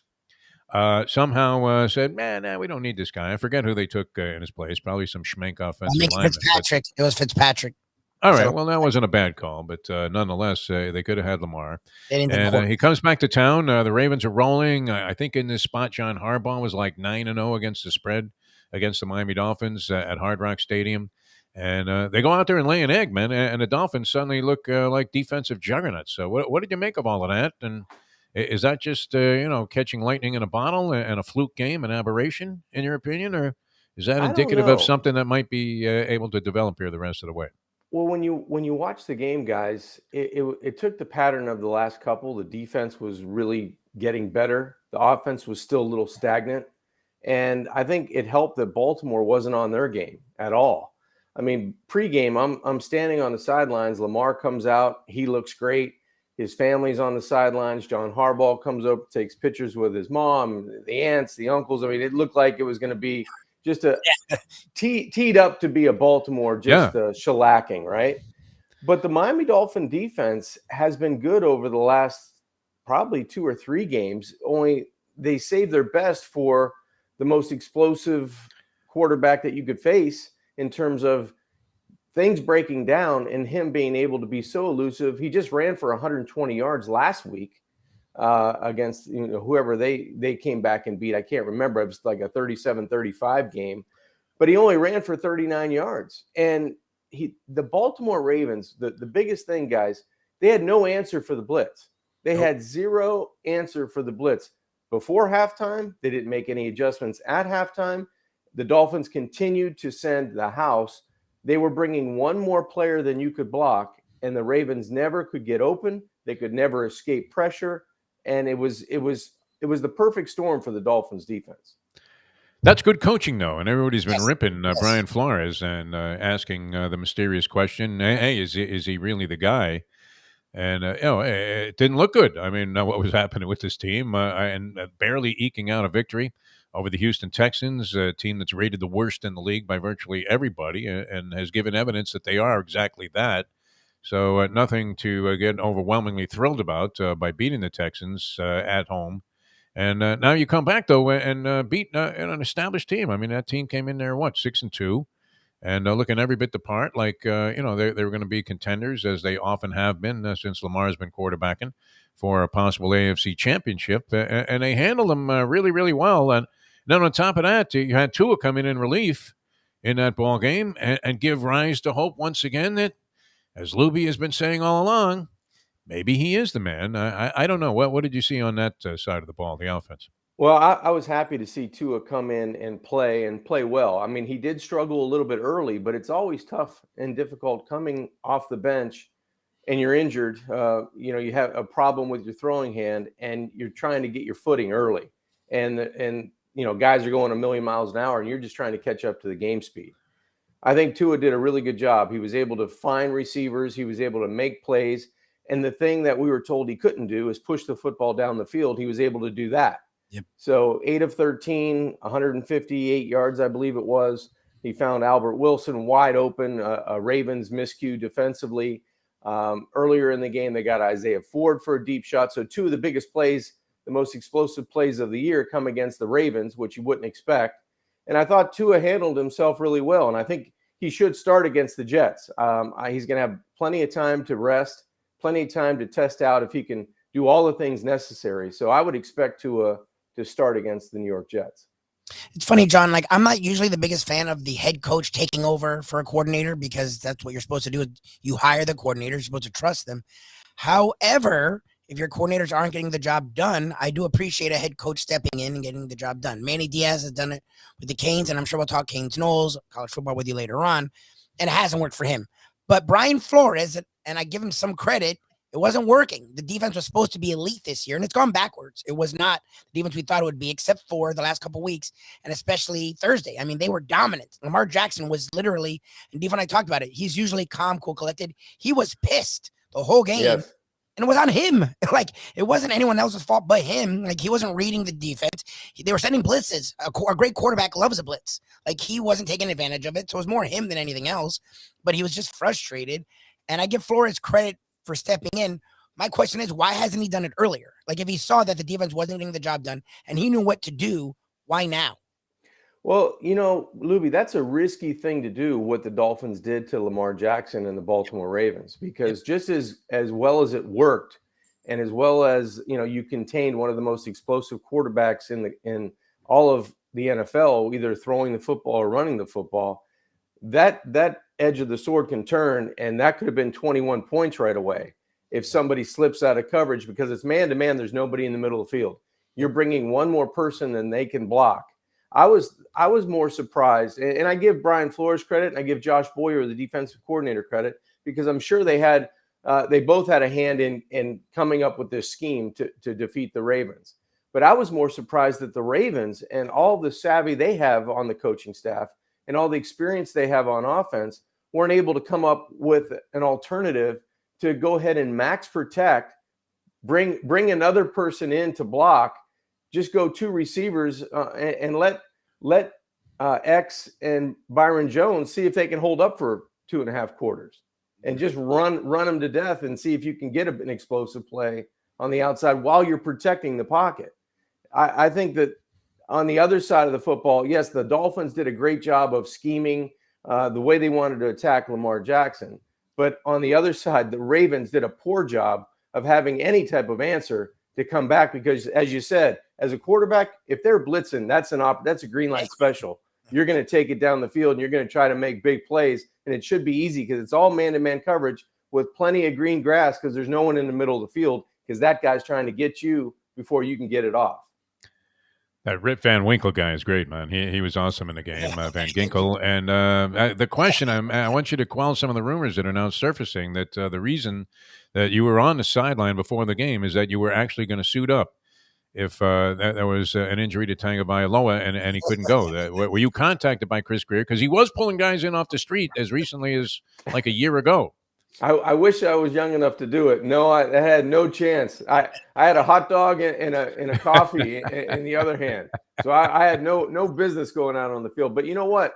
It's always great to go down there, Defo, beforehand and take a look at these guys, because you're actually wondering, man, I actually played that game. These guys are way too big. I mean, and they run too fast, and it's unbelievable the speed of the game when you're standing on the sidelines. It was a night game, so this wasn't a factor. And we were speculating that perhaps the Dolphins had figured out how to appease their fans and that they weren't going to turn the lights on at any time during the game. They were just going to play this game like that college game that was played in the fog there in the dark, which might have been the only way you could have foreseen the Dolphins beating the Ravens in that game. So that was a good one. We'll come back. We'll talk about some of the things that happened around the National Football League with John Congemi in just a moment here. It's Dateline Dolphins with John Congemi. Mercifully, the Dolphins gave us a day off on a nice Sunday, so we weren't subjected to watching a boring game, although coming off that thrilling victory. You're playing golf. I'm at the track. We're hanging fantastic. You find that surprising that I was at a parimutuel facility, but I'll tell you where I'd like to have been, man, this beautiful weather, and people start thinking about, well, where am I going to go for the holidays, and what am I going to do? I want to take a little staycation here in Florida. Jimmy Johnson's Big Chill is the ideal spot to stop in, or if you're planning a trip to the Keys or just looking to make one, Jimmy Johnson's Big Chill is the perfect place for that. You know what, guys? I contacted my brother. We're going to try to make a trip down there. Nice. Let's go. I'm expecting a call today with the guys, with Larry and Amanda and my brother Dominic, and we're going to try to get down there next month.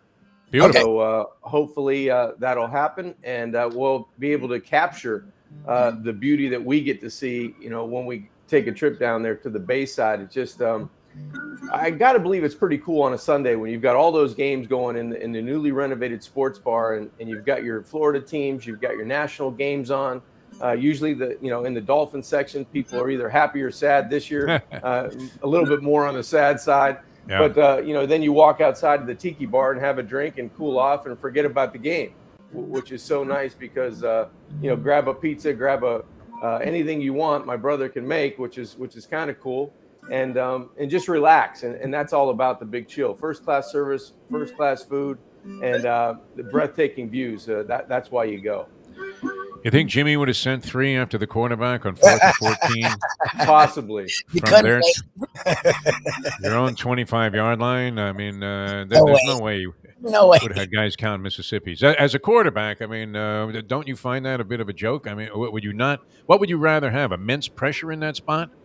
Or have all day to figure out where to throw into a zone, aren't you in giddy the when they middle of the rush field? 3? Like when they rush 3, aren't you like, yay?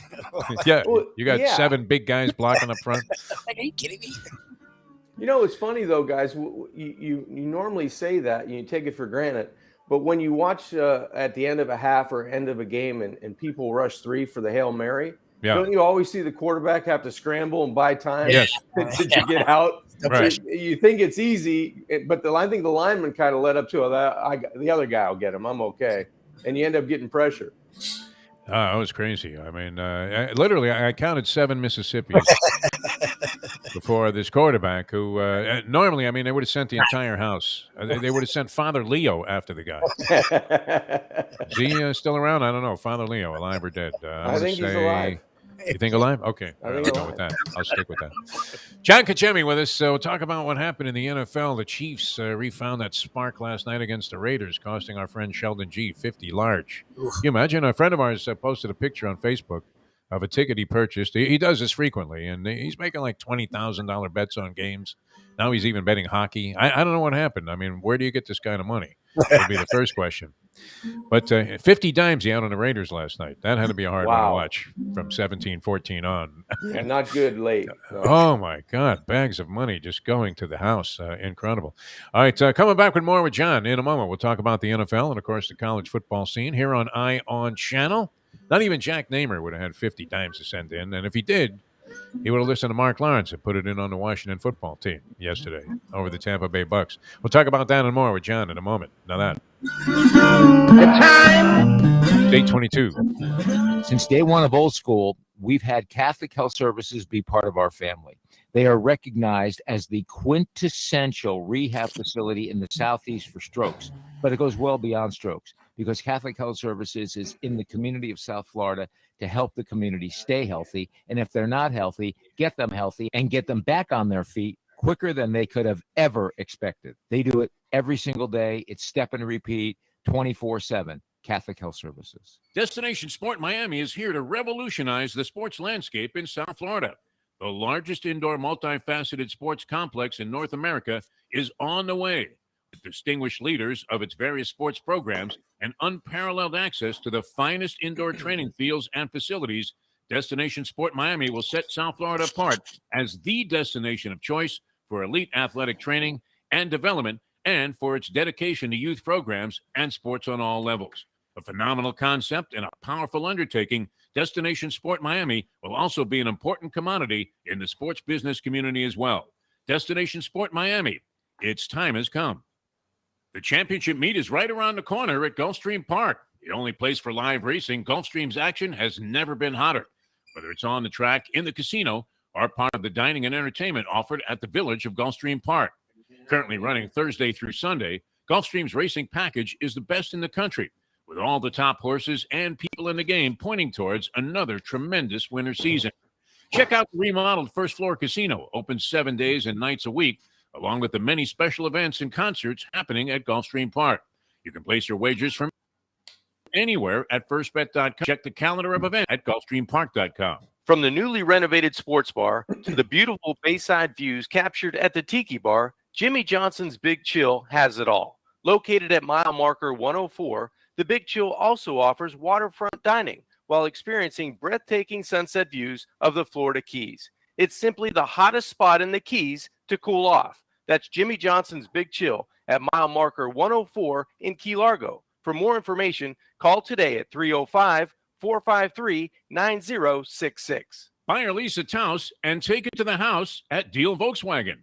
Anna and her team make your next VW purchase or lease so easy. New inventory rolling in daily and the biggest selection of certified pre-owned vehicles in the business. You can make your deal online at dealvolkswagen.com or visit the beautiful showroom in the classic location, 3601 Bird Road, right in the heart of the Gables. Or give Anna and the team at Deal a call at 305-448-DEEL. Jettas, Passats, Tiguans, Atlas models, and the hottest vehicle in the industry, the new Taos, all at unbeatable prices and all ready to roll off the showroom floor at the #1 Volkswagen dealership around, Deal Volkswagen.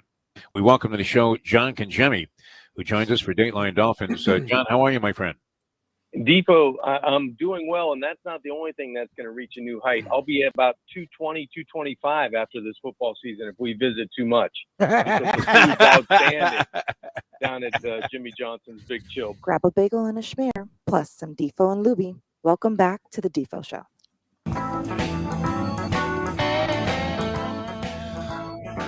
Welcome back to the show. Jeff Deforrest, Mike Lubitz with you. Ion Channel, Jack Namer's fine organization. A lot of good people helping us out here with the audio and video stream, which continues to grow. John Congemi, brought to you by Jimmy Johnson's Big Chill, analyzing football for us here.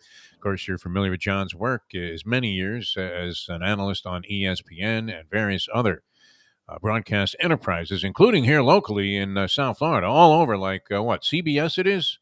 That CBS, you're dissecting games for? Very nice. That's right. We've got Dolphins Weekly Live every Sunday morning at 11:30, and then we'll do the fifth quarter show on WFOR4 right immediately following the game. All right, so you had a game to analyze. So it wasn't like doing Dolphins weekly during the bye week, which I always found to be a little bit problematical. Yes. You got a 4-hour show, DeForest, and no, they don't play today. And that was great. It was a relief. Got to watch a lot of other teams in action yesterday. We caught 3 games here broadcast locally. I wasn't at a sports bar or anything where you could see them all, but how much empathy. I really got into that overtime period with the Lions in Pittsburgh. Wow.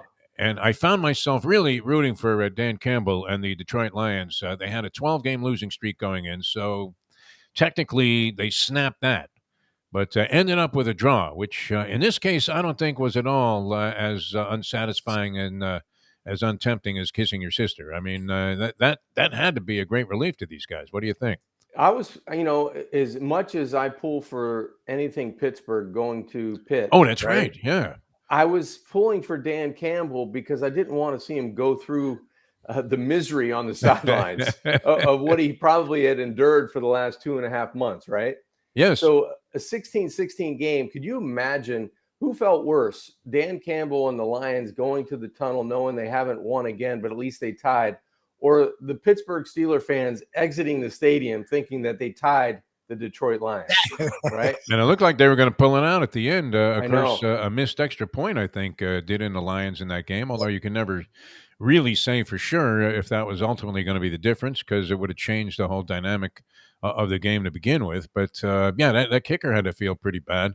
And he came out and attempted a field goal, reasonably makeable field goal, and I just shanked it. It looked like his foot came out from underneath him there as he was trying to plant, and he couldn't have been thrilled. Is he still with the team, by the way? The Detroit Lions kicker, because that was horrible. I don't think he made the team plane going back to Detroit. Not sure. They put him on a balloon, Yeah. No, you're going to get in the car. We've got a special ride for you, right? I had a friend who was a coach with the Oklahoma Outlaws. Gentleman was a prominent businessman here in South Florida named Jim McKinley. And they had a kicker miss a crucial kick in the fourth quarter, and his stuff was already out in the streets before he got back to his locker in the old wild USFL. John Congemi with us here on Ion Channel.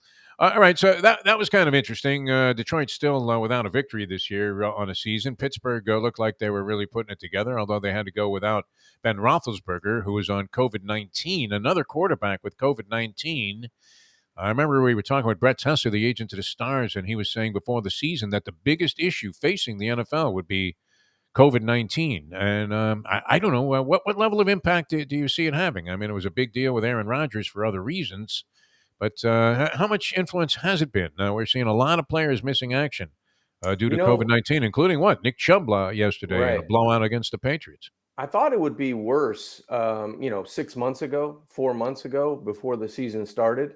I don't think it's been as big of an impact as it could have been, but it does.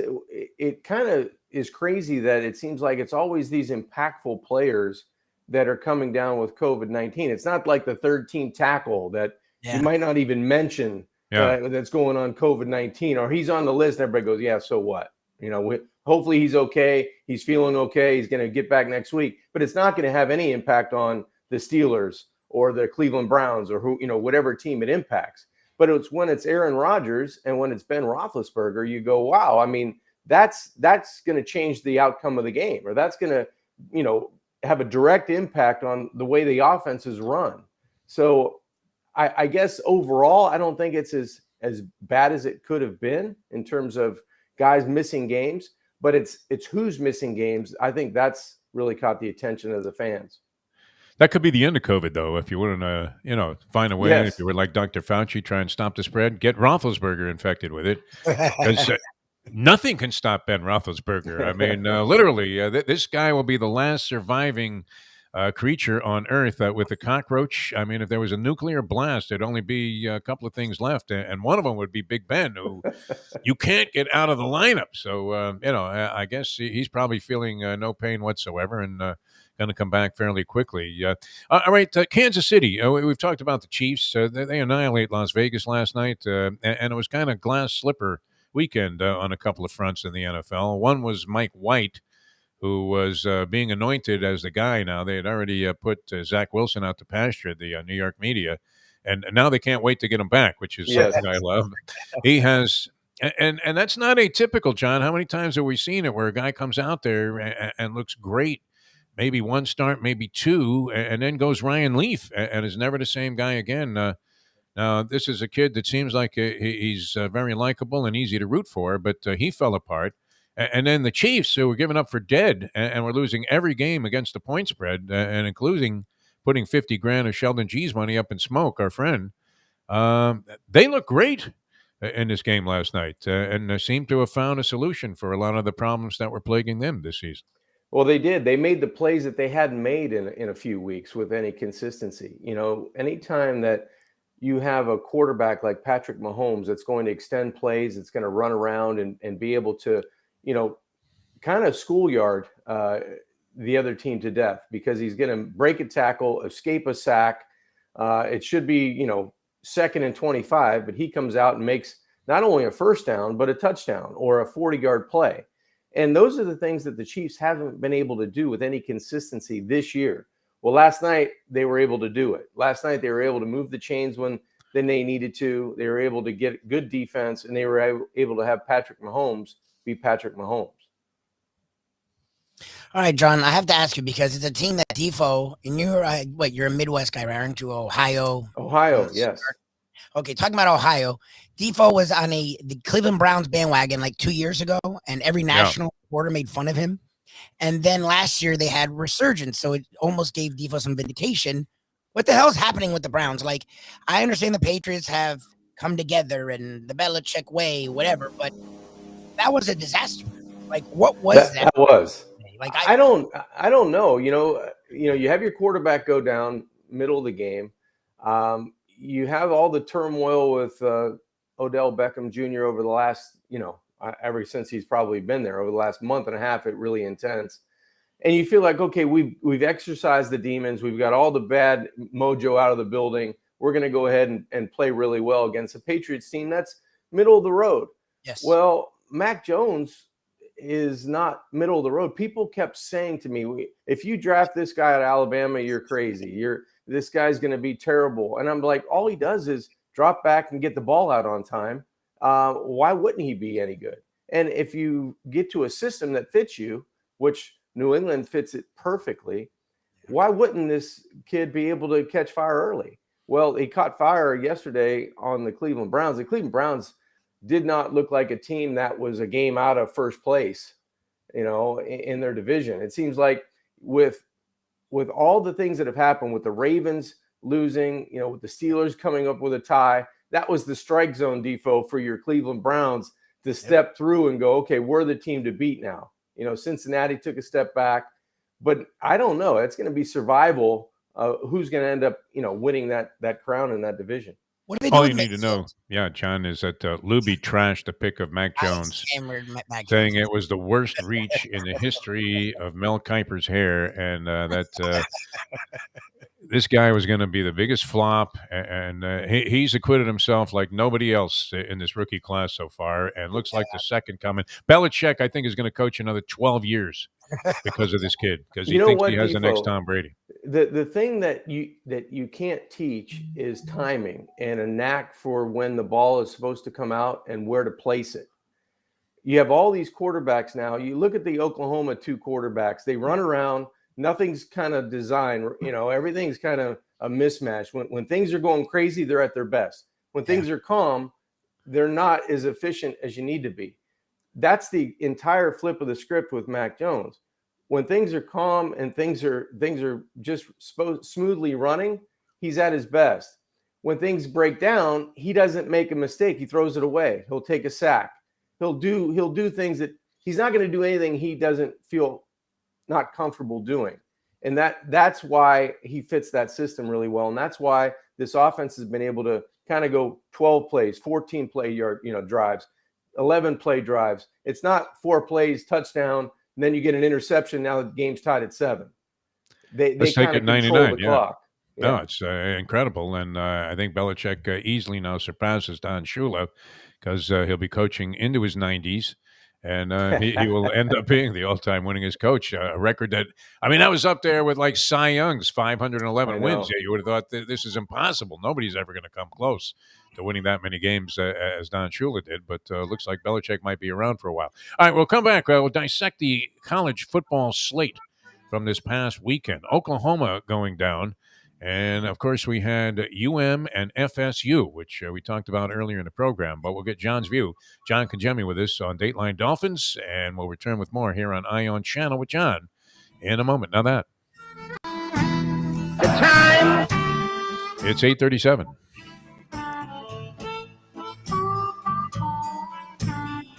Play the ponies in style at Champions, the outstanding simulcasting room at beautiful Hialeah Park. Yes, the grand old lady of thoroughbred racing has never been more vibrant, and you can wager on the races from the top tracks around the country while enjoying a cocktail at the Brass Rail Bar or any of the fine food served throughout the facility. If poker is your game, you're covered in style, and you can play all your favorite Vegas-style games, including blackjack, craps, and roulette in Hialeah Park's sizzling hot casino. Get a player's card when you walk through the door for all kinds of generous amenities, including our favorite, free play, when you come out to the ultimate casino and entertainment destination, Hialeah Park. Hey, folks, Tony Segreto here. What if I told you you could go to a great restaurant, feel completely safe because their COVID protocol is unmatched, have an amazing meal, have a great time. When the bill comes, you won't get sticker shock. You're going to say, that's too good to be true. No, it's not. Because I'm talking about Texas Roadhouse. Great family atmosphere, great atmosphere for a couple, great atmosphere if you just want to go by yourself and watch a game and have the coldest beer in town. And while you're doing that, have the best bread in town. All at Texas Roadhouse. Everything you get there is fresh every day and made sure it's served at your table, hot and ready to go. And the best part is you don't get sticker shock because the prices are amazing. Texas Roadhouse. Hey, it's Mike Mayo for Even Keel Fish Shack, corner of A1A and Commercial Boulevard at Lauderdale by the Sea. It's my favorite place now for great seafood in a casual beachfront setting. They've got happy hour 4 to 7 Monday through Friday. They've got great dishes like grilled oysters and oysters on the half shell, bang bang shrimp, lobster rolls, octopus. They also have burgers and chicken for those who don't like the seafood. They're open 7 days a week for lunch, dinner, and weekend brunch. Go to Even Keel Fish Shack. Go say hi to Dave and Brad and tell them the Gambling Gourmet sent you. Recently, we realized it's not just hurricane season that can hurt us. Any time of year, things can happen to your home or business. And the insurance company can be your friend, but they also can be your enemy. Horizon Public Adjusters, Justina Testa, are here for you to help this process go so much easier. Before you call the insurance company, call Horizon Public Adjusters and Justina Testa at 954-809-8752. Would you go into court without an attorney? So why would you go up against an insurance company without Horizon Public Adjusters and Justina Testa? 7 to 10 times more money recovered with a public adjuster than if you went on your own. If there's no recovery, there's no fee. Give them a call at 954-809-8752. Why go up against insurance companies alone when you can have Horizon Public Adjusters and Justina Testa on your side? Buy or lease a Taos and take it to the house at Deal Volkswagen. Anna and her team make your next VW purchase or lease so easy with new inventory rolling in daily and the biggest selection of certified pre-owned vehicles in the business. You can make your deal online at dealvolkswagen.com or visit the beautiful showroom in the classic location, 3601 Bird Road, right in the heart of the Gables. Or give Anna and the team at Deal a call at 305-448-DEEL. Jettas, Passats, Tiguans, Atlas models, and the hottest vehicle in the industry, the new Taos, all at unbeatable prices and all ready to roll off the showroom floor at the #1 Volkswagen dealership around, Deal Volkswagen. The great John Grisham with us here on Not Mark Lawrence. Burial last night with the hook, the dagger right there in the small of my back. That hook did me in again. I should know better. What would happen to you? We've asked you this before. If you actually were giving points in a ball game, would you be able to live with yourself or look yourself in the mirror the next day? I would probably be ordering my last meal at the same time. There is nothing better than Defo. It's now time for the Defo Show.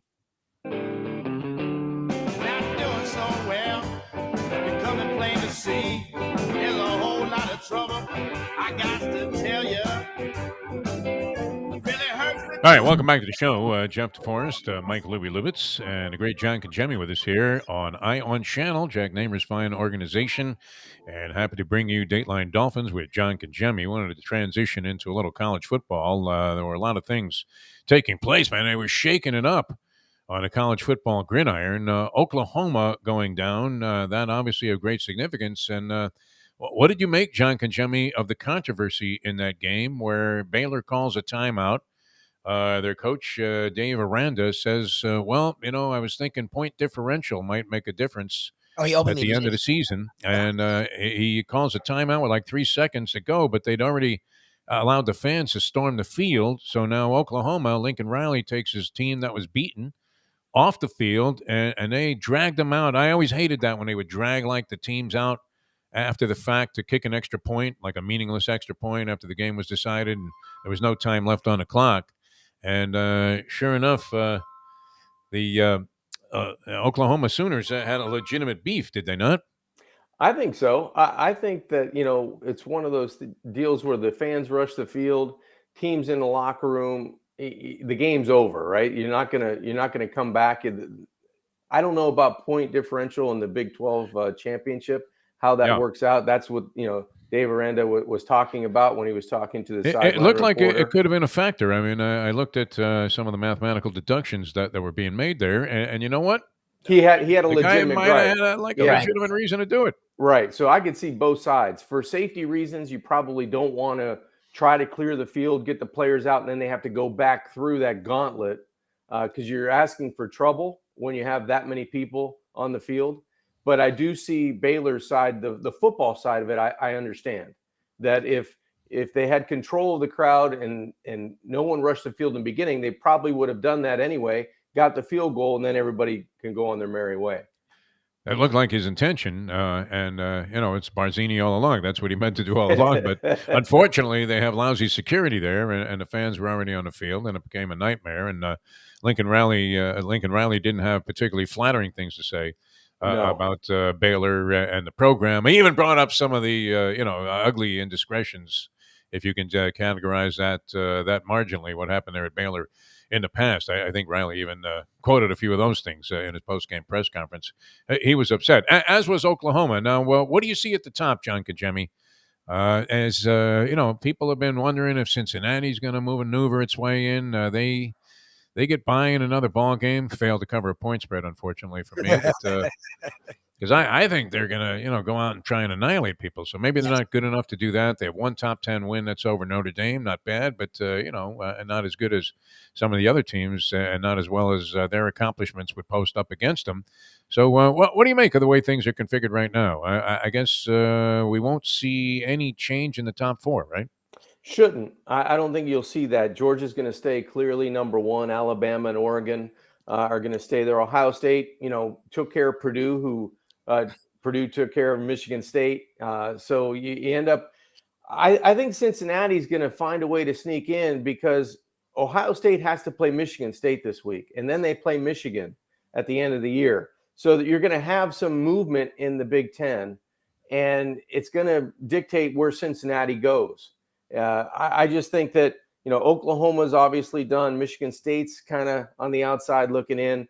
I think if there's one team that's going to get there, it's going to be Cincinnati, but they're going to have to beat somebody the way a number 5 or 6 team is supposed to beat a team down the stretch. Because if they have another close game and, you have some of those moniker teams like a Michigan and Ohio State, and they're hanging around at the end and Oregon kind of takes care of business, there's only one slot really remaining. And the way Auburn just spit the bit against Mississippi State there with a huge lead, they're the only team in the SEC that could really do damage to Alabama, in the Iron Bowl.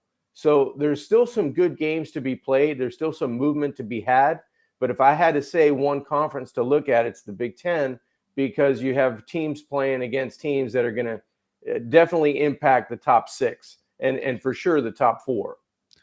All right, they call John Kajemi and they say, listen, we got Condoleezza Rice on the committee. She doesn't know squat about football, or maybe she did. I don't know. And she's not on the committee anymore. But, let's say they ask you to go ahead and vote for her, or anybody in this case. You had a vote in the outcome of what was going to happen. Would you see Cincinnati as a team that you would put in the Final Four right now? I mean, in your heart of hearts, do you think they're good enough to be in contention with these other teams? Or is it just another one of those popular things that we saw with Central Florida, and we're seeing other schools? I think even the University of Texas San Antonio is now parading around with some kind of makeshift trophy that they're calling the national championship. Defo, it all depends on matchups. Cincinnati's a good football team. They're a good football team in the AAC.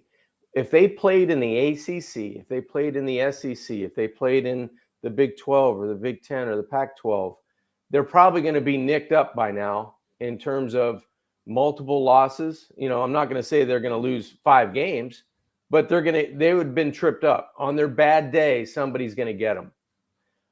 Are they good enough to play head-to-head with Alabama? I don't think so. Are they good enough to score points against Georgia? They may score 7. I don't know if they're going to score enough to win. It all depends on the matchup. Now, do they get Oregon on a bad day where Oregon coughs up the football, can't get first downs? Can they hang with a team like that? Maybe. But I don't think they're as good as the top 2, and they're probably not as good as the rest of the majority of the top 3 or 4 teams. But on their best day, they could beat them. It all depends on the matchup. Oklahoma losing, I think, was huge for them.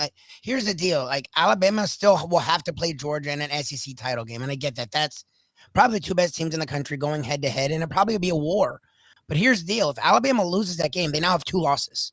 Right. And if you're Cincinnati and you're undefeated, to me, I get it. A 1-loss Alabama. Okay, of course.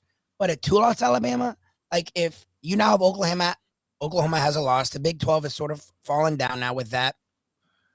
If you have an undefeated Cincinnati, how do they not get in over a 2-loss?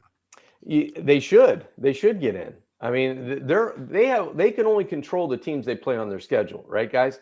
You can't have these imaginary matchups where what if Cincinnati had an opportunity? Well, when you think back, Cincinnati had these opportunities. I think when Brian Kelly might have been coach, or maybe the coach maybe it was D'Antonio, when they went up against Florida, you knew it was going to be a train wreck. There's no way that Florida team was not going to just destroy Cincinnati because it was a matchup. They didn't match up on the line of scrimmage. They didn't match up in the skill positions. It could be the same thing said this year.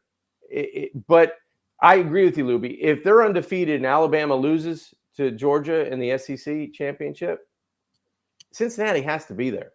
Or why have it?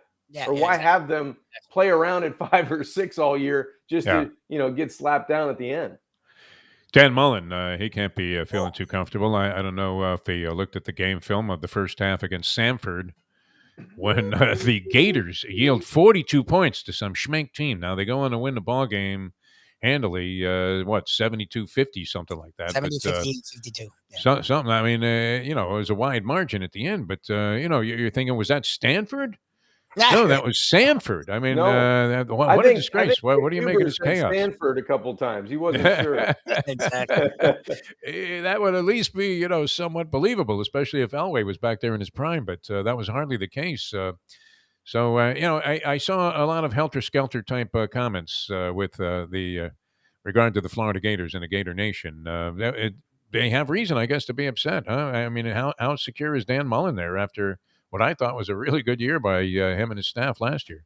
Well, Defo, just think about it. They fire the defensive coordinator. They give up 50-plus points to a team that you would think if they scored 7, take the check.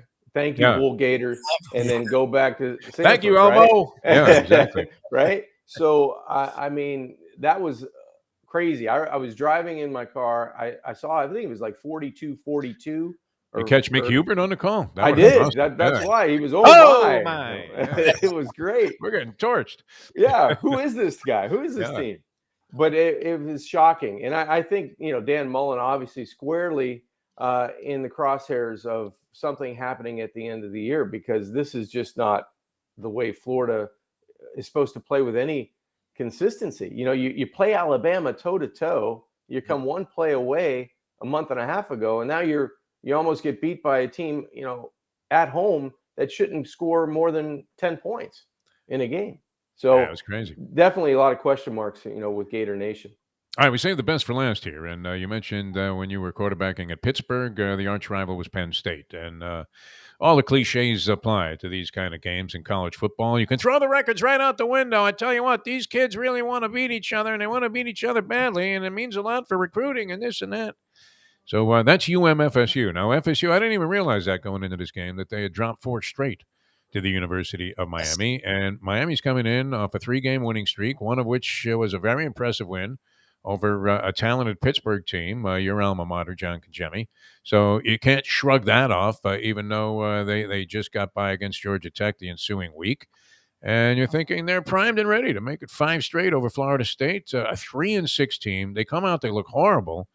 And, no matter what the rivalry level was, and then as I mentioned, there's Manny Diaz. I thought that was one of the weakest defensive calls I've ever seen, 4th and 14. And so uncharacteristic. If you wanted to have something that epitomized how far away the Hurricanes were from their heyday, I mean, they would have sent everybody after the quarterback in that spot, flatten the guy at the 50-yard line, and run off the field in celebration with Randall Hill going all the way into the parking lot.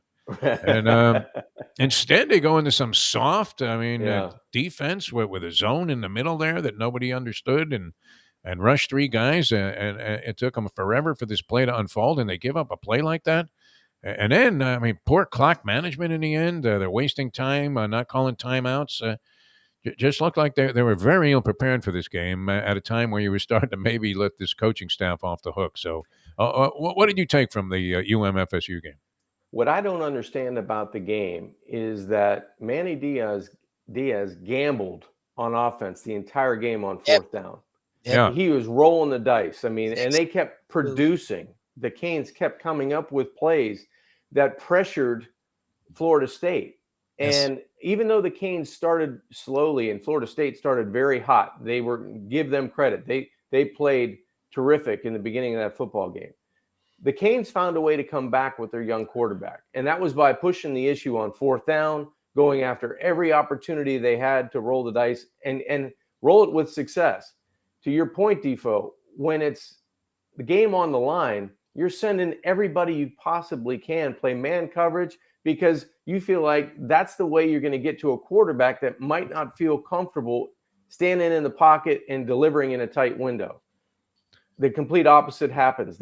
Florida State gets the in cut. They get down.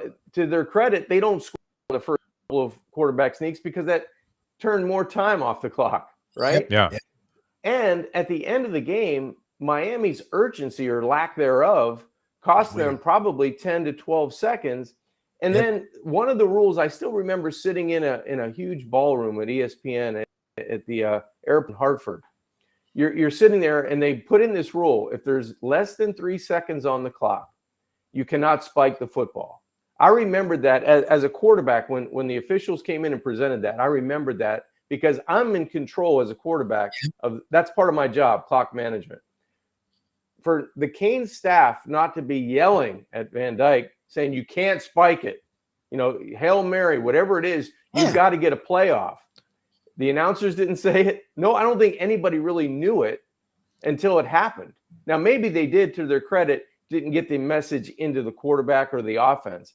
But in that situation, those are things that you work on during the week. It's all 2-minute drill. It's all end of half. It's all end of game. That's one of the scenarios as a quarterback room in meetings. You go, hey, listen, remember, guys, if you can't hear me on the sidelines, it takes 3 seconds to spike the football. If there's 4 on the clock, spike it. If there's 3 on the clock, you got to run a play, right? Anything under that, you have to run a play. No, they it's didn't crazy. get that done. Not to know the rules. I mean, and that speaks to coaching. And we were just ready. I had just put the hot plate on simmer with Manny Diaz because I'm not a big fan of, like, every time a team loses, you start talking about firing the entire coaching staff. I don't think you can win that way either. This man has had time to demonstrate what it is that he's going to bring to the table. And as you said, I mean, it was the most scathing indictment that I've heard about the program when you said we should expect to be Appalachian State, but with this Hurricane fan base. Now, is that said as a bitter rival from Pittsburgh? No. You have an affinity for the program being here in town. You almost can't help it. And yet it's developing into almost a sympathy at this stage, hoping that these guys eventually get over the fact that they're going to be heartbroken the rest of their lives if they're Hurricane fans. Well, look, I mean, obviously they have better talent than they thought they had, and they're playing at a much higher level than they did earlier in the season. My comparison was when you're going up against Alabama and then you play Appalachian State, even then you lose at home to what turned out to be a good Michigan State team. You're not the 5-time world champions anymore. Yeah. Okay. You're not the class of college football, and fans have to accept that. You can't pin it, to the floor where the Canes were for their heydays of the 80s and 90s and expect that to happen every time you roll the football out on the field. But it has to be closer. It has to be more consistent than it was earlier in the season. It got there, but hey, you're winning close games. So you're a play away from, either having 10 wins, 9 wins, or 4 or 5 wins, which they're around. Yeah, I've been any number of times, and I haven't seen every second of Hurricane football this year, but seems like whenever I tune in, Manny Diaz is doing something that goes against and is the antithesis of everything I've believed about competing in sports, and watching it, playing, whatever, my entire life, which is you don't go soft in situations like that. You don't run the ball when you need 14 yards. And, the game is on the line there, and you're going to run straight into the line of scrimmage as you did in one loss earlier this year. And then that was horrifying to watch. A guy complete a pass down the middle of the field like that. As aggressive as he was on 4th down, that went against everything they did to get themselves back in the football game. Yep. Right? Go after it. If you're going to do it in the third quarter on offense, why not when the game's on the line on defense? Just send your best players, and hopefully you're gonna win or lose by being aggressive. Exactly. They used to just rush like medics, to the quarterback. I mean, 2 of their guys just to help them up after they flatten them in these spots, and instead you're watching a guy go to the 1-yard line and then eat up the rest of the clock. John, always a pleasure. I can't believe it, man. I'm so excited that you mentioned that we're going to arrange a trip down there.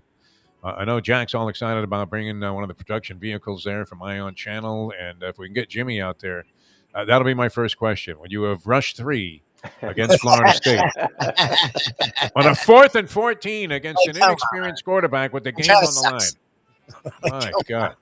John, we love you, man. I hope you hit him well yesterday, and we'll see you again next week. Thanks so much for being with us. Always fun to join you guys. That was a lot of fun. Thanks. All right, John Kajemi, ladies and gentlemen. Brought to you by Jimmy Johnson's Big Chill in the Keys, as are we. And we will bring you more of this tomorrow here on Ion Channel. A pleasure being with you on the Defo Show on this fine Peel Yourself Off the Mat Monday. I'm Jeff Deforrest for Mike Lubitz. Stick with us, everybody. Tell your friends. And we will be with you again tomorrow morning at 7 o'clock. And we will feature the Agent to the Stars, and that'll be Brent Tester talking about the National Football League. And, of course, Harvey Fialkoff, man, the Rambling Wreck from Georgia Tech. The Rambling Wreck. That's great. Kind of like me, yeah. All right, felt good today. A lot of fun. Lubie, great job. And we'll see you guys tomorrow morning at 7 o'clock as we leave you now that. The time 9 a.m. Eastern on Ion Channel. Let's go to eat a damn snack. Look what they done to my soul.